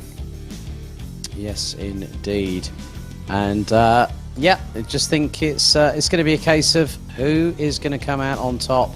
Are we going to have 6 winners from 6 different races here at Brands Hatch and also Donington Park? Now, 9 drivers again using the option tyre. Scott Sovic, Callum Wilson, Michael Tyler, Bradley Brockies, Jordan Hearn, Jack Nichols, Cameron Brewster, Lewis McGlade, Dan Kell and Luke Maguire. Now, sometimes it's always best to save the best till last, and race 3 at every single race night Virtual Motorsport Online always seems to be a bit of a belter. Can't see any reason for this being different tonight. Absolutely, race 3 is always the one that has us trying to take a breath where we can, because the guys just raise the bar and push that little bit harder. It's the final chance for them to score points tonight for a fortnight before we go on to the next round after here. And basically, it's the final option they've got. They've had, for those that haven't had the option tyres, they've got them now. For those that have, they've got that out of the way. They've either had the pain or the benefit of it. Final chance to get the car set as it needs to be, and just to push that last bit and get every little piece out of the car that you can, the tyres, and also deal with the conditions to try and score the best points you can for the end of the evening. Yeah, looks like we are almost set and ready to go racing for one final time here tonight before we head to our next venue in just 2 weeks' time, which will be Silverstone International on the 11th of August, which will be rounds 7, 8 and 9 if you were looking at it from a BTCC perspective, but it's 10 rounds, 3 races per event itself, so races 1, 2 or 3 of round 3. And Brands Hatch, always steeped in folklore. It was actually the first circuit I visited back in the mid-1980s, and unfortunately now I'm showing my age as well, aren't I, Phil? I am indeed. Yes, I do that every time before Phil utters some worms, whether he can get his teeth back in, and that's not happened so far this season. No, new set of teeth. They're doing rather well. Yes, you've used the Fixodent, have you, this time properly, mate? Yes. Yeah, proper Ultra Fixodent has gone in with this set. Hence the reason why I can say Sancho Sim Sport without any issues this time. Yes, you've had plenty of practice. Looks like we are about to get things underway, so let's see if we can head trackside the circuit itself. And there we go. And it is Phil Morby that ended up being selected. It was the driver that finished in 7th position. So let's have a look at the grid. Phil Morby versus Lewis McGlade on the front row. It's an all Ford Focus front row itself. Then add a pair of BMWs to the mix. Ben Willis and Matthew Churgwin round out the top 2 rows. Jack Nichols and Chris Butcher, row 3. Dan Kell and Scott Mitchell, row 4. Next up, it's Callum Wilson who completes the top 10. James Lambert in 11th, ahead of Luke Maguire, Cameron Brewster, Ryan Elliott, Jordan Hearn, Chris Shepherd rounding out the top 16 positions. And we look at who's completing the top 20, the who's who, so to speak. Aidan Millward, 17th. Max Spooner, 18th. Scott Sovic, 19th. And John Waldridge completing the top 20. So again, for the second race in a row, 27 drivers. So 21st, it's the Cadan Casual Apex MG, number 2 of Daniel Hyde. The Norfolk Endpoints Racing Honda Civic, number 24 of Daniel Slattery. James Like in the Revolution Sim Racing, number 11 Subaru. Toby Davis. Watch out for him, because he could do exactly what Dan Kell did in race number 2 in the 34 THR Astra. Michael Tyler in the 70 E-Team Brit Blue Focus. Chaz Draycott on the CDM with Sancho number 10 Honda. And the E-Team Brit White 105 BMW 330i M Sports of Bradley Brockies brings up the rear, as the 27 cars now in situ, waiting for the lights to go out. We might very shortly be getting things underway for the third and final time. A total of 72 laps will be completed. As a little bit of a spike there, I think, from Lewis McGlade. The car just shot forward and went back into its grid position. So looks like we've gotten things underway. Good start by Lewis McGlade, and the two BMWs looking to get their way past. Oh, and there's someone already being turned around into the barriers before they've even gotten to Paddock Hill Bend. And someone has pulled the pin on the grenade, Phil. It wasn't you, it was somebody else a little bit further down the order and threw it behind them, and all of a sudden it all kicks off. It has. Unfortunately, Scott Mitchell and the King's Dealer Racing Astra that's taken the wall on the Brabham Straight, as we see Jack Nicholls going sideways through Paddock Hill Bend. Oh, there's even, it looks like a bumper's been thrown up. Someone's opened a boot on one of the BMWs coming down the Cooper Straight. So it's all action, all hands on board. It's all hands on deck. Oh, Max Spooner's just been turned around going through the Exeter Surtees. There's more action going through Clark Curve. The reverse grid races. So that's the numbers decided between 6 and 12 who end up on pole position. And what on God's green earth has happened here? It's like someone's just thrown a Russian ICBM at the circuit and gone, yep, you take a hit, you take a hit, you end up in the wall. It's like no one is safe here in the Garden of England. No, definitely not. They're all going for it already. With race 3, like we said, reverse grid race, anything can happen, and it always does, and so far it definitely is. As we're riding on board with race 1 winner Ryan Elliott, who's getting very sideways as he pushes towards trying to get past Jack Nicholls, who himself in turn is trying to get through, trying to get past Stephen Benwell. It's not through. Well, the Astra has got on the inside of the BMW on the run to Paddock Hill Bend. Lewis McGlade sets the fastest lap. Can Nicholls pull the move off? It looks so he has. 2 wheels on the curb. He's just about managed to get past, and Elliott is looking to try and capitalise and follow the Astra through as they go into Druids. Oh, there's contact! No! Nicholls is off. Jack Nicholls has just been rudely bumped off the circuit there, I think. Well, that's probably words to that effect if you want to be politically correct. But let's have a look here. And it's, this is from earlier. Yeah, so Mitchell, just keep watching here. Oh, that's Max Spooner. He gets turned around. And there is the number 39. That is Cameron. As Cameron Brewster gets the turn around. And kicked off on the first lap. It was carnage. Chris Butcher now closing in on Phil Morby. Lewis McGlade now leading the way by well over 1.1 seconds as they go through Druids. We're on lap number 4 out of 24. And Butcher, if he can quickly get past Morby, then he can start closing in. Now Butcher has got that car set up on a 9pence, and he is just we've seen it before that when he goes for it, he doesn't half do that in style, does he? As there goes the door slightly open by Morby, but Butcher decides to slot in behind, going on to the Brabham Straight from Clark Curve, and that has given a perfect opportunity. Lewis McGlade is pulling away. Now here's going to be what happened between... so Spooner gets a touch from Sovic. Oh, the Cadan Casual Apex car. Now, who on earth is that? That is Jordan Hearn, and he's the one that's instigated, I think, with a little bit of bumping and running. with Scott Sovic, and then all of a sudden, Hearns had nowhere to go, and he's turned Spooner around unintentionally there, I think, judging by the way that unfolded. Chris Butcher now trying to get past Phil Morby, and Morby is not allowing him to do so. Could it be 6 from 6? But at the moment, McGlade has a 2.7 second advantage as old Chaz Draycott getting a bit feisty there. That looks to be with more than likely Jordan Hearn. You go on board with the number 10 Honda Civic. Chaz Draycott running as a privateer.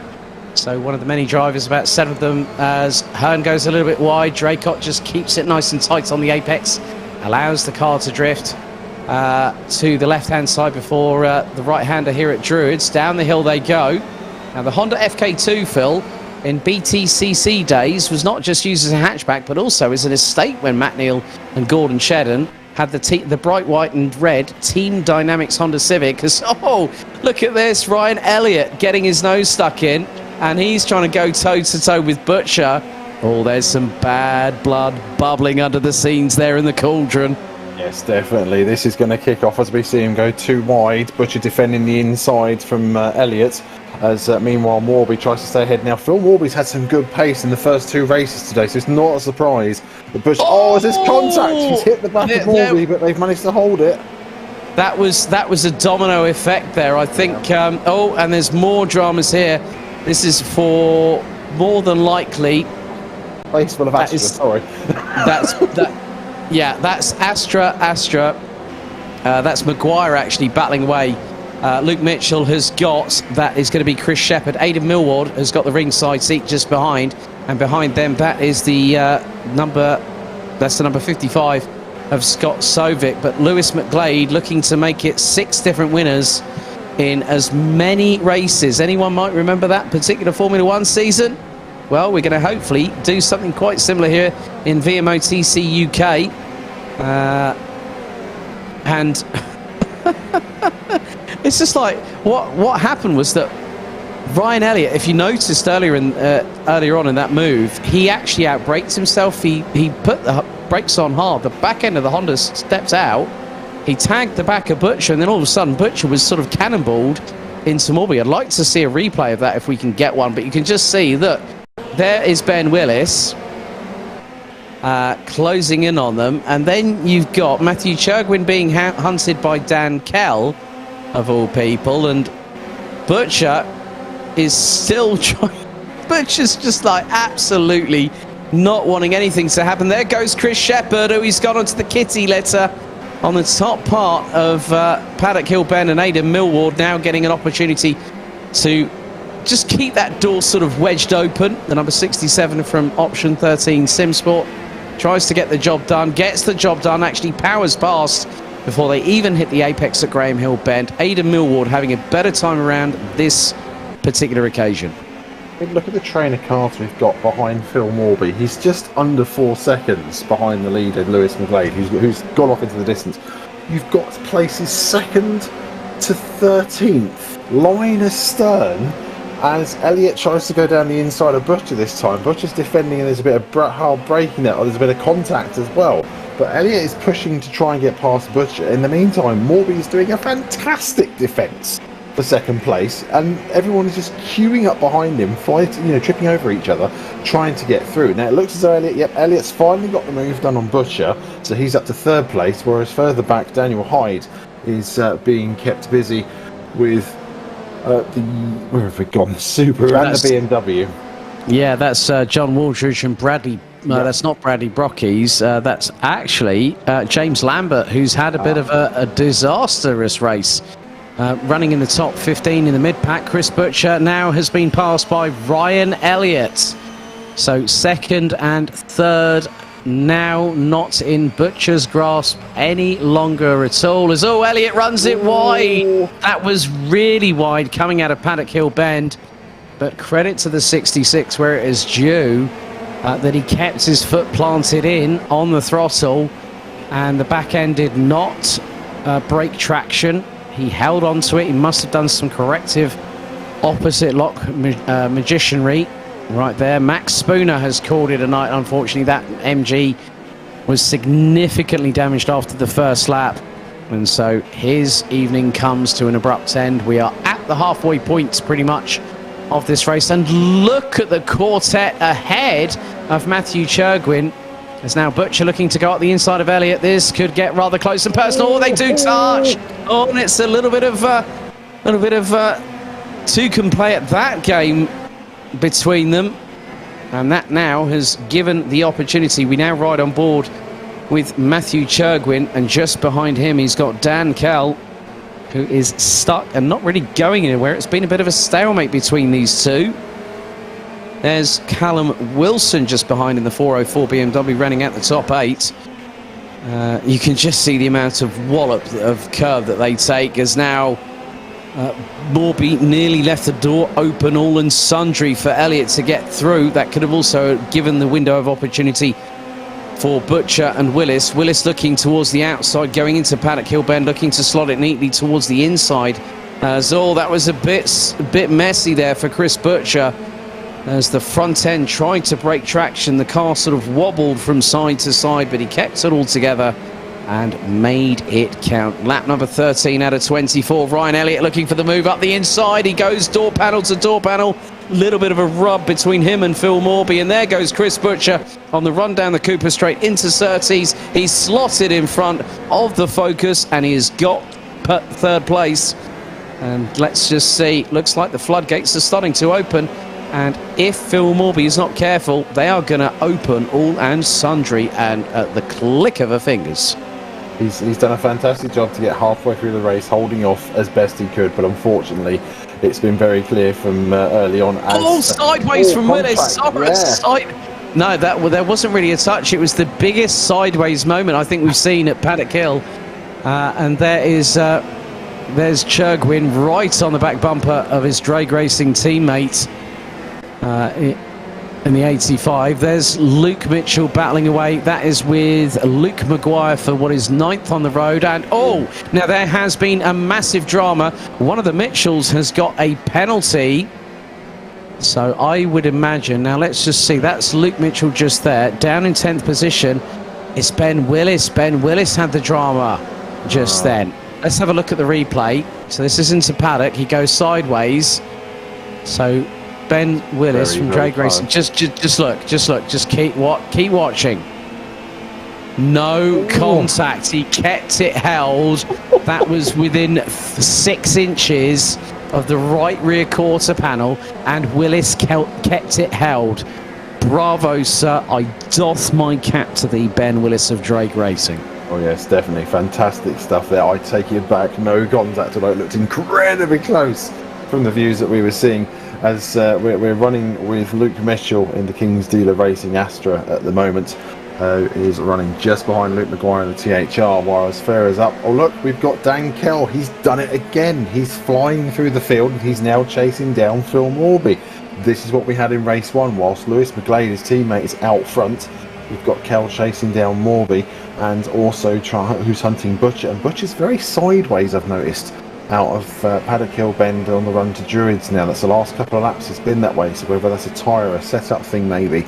But Morby, he's still got his speed, he's defending, or he slid nicely out of Paddock Hill, out of Graham Hill, sorry, and that's allowed Kell to close up as we come into the final part of the lap now. Can he try and do the inside here? Morby's been taking a wide line on the exit as we come onto the start-finish straight. He's managed to tighten up a little bit this time, but Kell definitely has the run.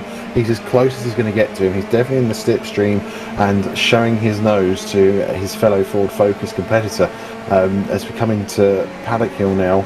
And it's slightly wider entry. Morby wiggles slightly as we return to running on board with Scott Mitchell this time, who's got Chaz Draycott behind him in 15th place. So Chaz has made a better job of getting through the field this time. Mitchell locks the rear wheel through Druids, and Draycott is right inside. You can see, I love this camera angle, by the way. Absolutely brilliant stuff on board from the Astra. And Draycott is closing right in on Mitchell and bringing Jordan Hearn with him, as we move back further up and find Dan Kell is absolutely hunting now. In fact, it looks as though he's got the overlap. Has he got it this time? He has. He's alongside Phil Morby.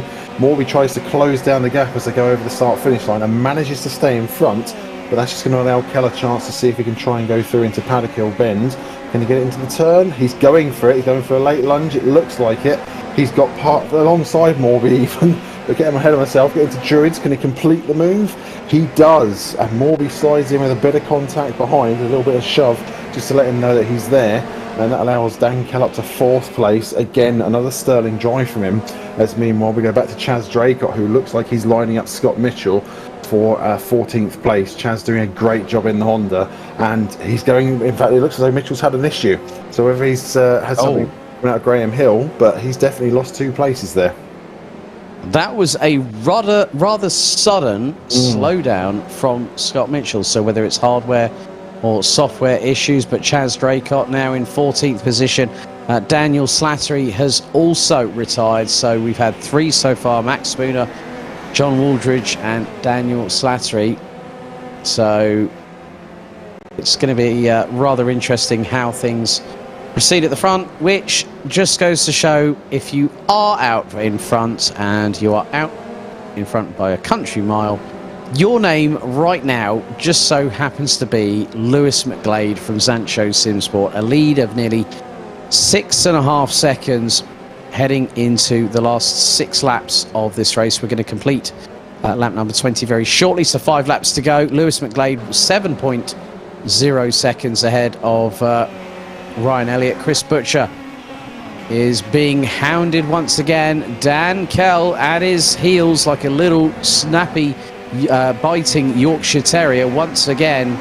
These two, there is definitely that emergence of that rivalry once again. You put these two together, Phil, you get fireworks as a direct result. Yep, and we're in race 3, the last race of the day, so there's definitely going to be fireworks on top of the ones we've had already. As we see Matthew Churgwin in 6th place. Looks as though he's trying to hold off fellow BMW driver Callum Wilson in the privateer entry. And Luke Maguire, Luke Mitchell and Ben Willis aren't far behind in close company there. So we head back to the battle for what is 3rd on the road. Whereas Kell following Butcher. It's lap number 22. Well, it's going to be 4 laps to go, including this one. Dan Kell looking to get another top 3 finish. He won race 2 convincingly, did a top gear from the rear, and now he's fighting once again with his biggest championship rival, last year's defending champion, who's running the number 1 instead of the normal 65 that we see on his car. We saw on his car last season, but you can just see, look how close Kell is to Butcher, Phil. Yeah, that was nigh on, more than up close and personal right there and then. Absolutely, it's getting to the point pretty soon you might find a 4 badge stuck in the back of the Astra as Kell pushes extremely hard. He's really harrying Butcher. These two have got plenty of history between them from last season, as it looks as though there's a slight nudge, maybe indefinitely. The two of them are tied together. Kell is looking for a way past, Butcher defending as we go into Druids. Morby in close contact. He's not far behind to capitalise if these two have a mistake and something happens between them, as though Kell goes for the inside at Paddock Hill. Keeps Butcher wide on the run out of it down the Cooper Straight, and Butcher's slightly ahead. He's just maintaining that tiny gap, but it is obvious that Kell has got the bit between his teeth and he wants to take 3rd place away from Butcher. Absolutely cracking stuff. It is just amazing what Kell's been able to put out from race 2, and race 3 is looking just as good, if not better, as they come over the line to lap 23, and he's looking at the outside of Paddock Hill. He's looking to the inside as Butcher has a slide on the way in and catches the curb. Kell is just trying to find a gap. He looks to the right hand side as they come up to Druids. Butcher defends as you'd expect him to, and they're coming up to lap traffic now as well, one of the Team Brit focuses on the way down to Paddock Hill bend now, so this is going to make it even more difficult. We've had another DNF, unfortunately. Scott Mitchell has DNF'd rather suddenly on lap number 17, but this time around Lewis McGlade will go on to the 24th. Oh, and Jack Nichols down in 16th has got a penalty. His final race of the day has gone really badly indeed, but Lewis McGlade leading the way. Butcher and Kell back at loggerheads. Kell looks to the outside, but there is your race leader, Lewis McGlade, that has kept his nose clean. Well, whereas Butcher is trying to swipe off the front of Kells in the process, and that's allowing Phil Morby to come into the party. Matthew Churgwin is in there, Callum Wilson, Luke Maguire, Ben Willis. and Chris Shepherd rounding out the top 10. And whilst this battle is raging on, Lewis McGlade is coming round towards taking his first victory. It is 6 different winners from 6 races. Lewis McGlade wins race 3 here at Brands Hatch, and it's a double bubble tonight for Dan Kell and Lewis McGlade, because Zancho have taken 2 victories tonight. Elliott finishes behind McGlade for second position. Chris Butcher manages to edge out at the flag Dan Kell for third place. Phil Morby, Matthew Churgwin, Callum Wilson, Luke Maguire. There was no gap between third Phil and 8th that exceeded more than about 0.7 of a second at the finish. No, absolutely tied together. It's brilliant stuff to see. Absolutely brilliant stuff to see. So we did have a total of 4 retirements, but we'll go through the finishing order for that. It was Lewis McGlade that won by well over 3 and a bit seconds, ahead of Ryan Elliott, our race 1 winner from tonight. Chris Butcher in third, our race 2 finishing fractionally ahead of Dan Kell, our race 2 victor from tonight. Phil Morby, close but no cigar for the number 14 Focus. Matthew Chirgwin, again showing great consistency and head and shoulders the best of the drag racing trio so far here, as we've seen this season. A good round out to the evening's proceedings for Callum Wilson in 7th, Luke Maguire in 8th, Ben Willis and Chris Shepherd round at the top 10. Then we look at the rest of the top 19 drivers. Aidan Millward in 11th, Luke Mitchell in 12th, Scott Sovic, Chaz Draycott takes 14th in the first race that he's fully completed, having a DNF in the first race. Jordan Hearn in 15th, ahead of Toby Davis, Cameron Brewster, Jack Nichols, James Lambert, and James Lambert and Bradley Brockies, it says there. But realistically, 3 different winners from 3 different races. You can see the rest of those drivers on your screens there. Daniel Hyde, James Like, Michael Tyler, Scott Mitchell, Daniel Slattery, John Waldridge and Max Spooner. Phil, the 3 races have delivered and then some, haven't they? Absolutely. 3 fantastic races this evening on the Indy circuit at Brands Hatch. Exactly what we come to expect and love and adore about VMO TCUK. And it's been fantastic to be able to come back and commentate on these 3 races this evening. Really looking forward to the season, as we've had 6 winners from 6 races. And once again, as it goes to show, you can come from the back of the grid, you can come to the front of the grid, you can win a race, you'll get pressured, you'll get pushed, you will earn every single point as best you will. And I can't see why we can't have 9 from 9. I'm going to even make a bet when we go to Silverstone in a fortnight's time. It's been an absolutely fantastic racing this evening. Well, we've got a couple of drivers waiting to come in for interviews, so let's bring the first one in. First of all, let's bring in the reigning and defending champion. He's been at the sharp end of the grid. Let's bring in Chris Butcher. Chris, good evening. That was a very, very challenging evening in all 3 races for you, wasn't it? Oh, yeah, it was so competitive. And I had a lot of weight for all 3 races, so it was so tough to keep people behind, but it was a lot of fun. Yeah, I mean, the battles that you were having with the likes of I think you and Ryan Elliott definitely have emerged with the big old rivalry. I mean, we saw the one with Dan Kell last season, and now Ryan Elliott's decided to add a bit of fuel to the fire. He's put paraffin on the barbecue, isn't he? Oh, rubbing's racing, as they say. But no, we had a chat about the race 2 incident, and to be honest, I think we both agreed that Ryan sort of moved to the left whilst he'd not quite cleared my car, and we all saw what happened. But it's all part and parcel of hard racing, and there's no hard feelings, and yeah, it worked out well for me in the end, I guess. That's really good to hear. Now, obviously, a couple of weeks' time, we head to Silverstone International.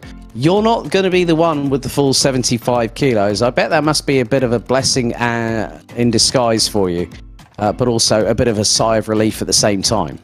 I think I will be the one with the 75 kilos, actually, because it's based on championship position. So right, okay. So yes, for race 1, I think I will have the full 75 kilos. So that's going to be hard work, because it's not very good for the old straight line speed. But in the twisty stuff, it seems like the Astras very well planted. I mean, we saw last season with you when you were still with Smile Power Racing before switching to THR. The Astra with ballast can be a handful on top speed, as you said, but in the corners it can be rather mighty if you get that weight distribution, that centre of gravity just right. Yeah, I think so. And over last season and then back into this season with Toby and the guys at THR, we've worked really, really hard on the setup. We've put a lot of laps in, so it's a good all rounder. I think we might have a little bit to find on tyre wear. Like I was struggling towards the end of the races, and Dan Kell had more weight than me and was faster than me at the end. So there's a little bit of work to do there, but all round it's not too bad. Well, Chris, congratulations on a solid amount of points tonight. Well done. We'll see you in a couple of weeks' time at Silverstone. Thanks very much. So big thank you there to Chris Butcher. Phil, I'll hand over to you to have a chat with one of our Subaru drivers, Mr. Scott Sovic. Hi Scott, how's this evening gone? Considering you've had 3 challenging races to try and cope with. Well, I think race 1 was a write-off from the minute I went on the grid, considering I started on the wrong tyres by mistake. But got that corrected. It ended up a lap down after that. But race 1 was much to forget, to be honest. Race 2, much the same, really. I'm a bit disappointed not to get away from race 2 with points. Quite frankly, I had quite good pace on the primes and the Subaru is a good car. That's it's quite, especially on the starts. Like race 2 and race 3, I was acing the starts and it just went away from me immediately because I was being held up. It's quite the deadlock at the start of each race here. But I think race 3 was probably the best out of the 3, considering I actually managed to get into the points. And you've swapped, like you say, you're in the Subaru this season. Last season, you're in the Vauxhall Astra. So, what have you had to try and learn over the off-season about the Subaru that's different? You've gone from front-wheel drive to rear-wheel drive, 2 completely different cars. So, what have you had to try and adapt to and try and work setup-wise to make sure you're in as best position as possible?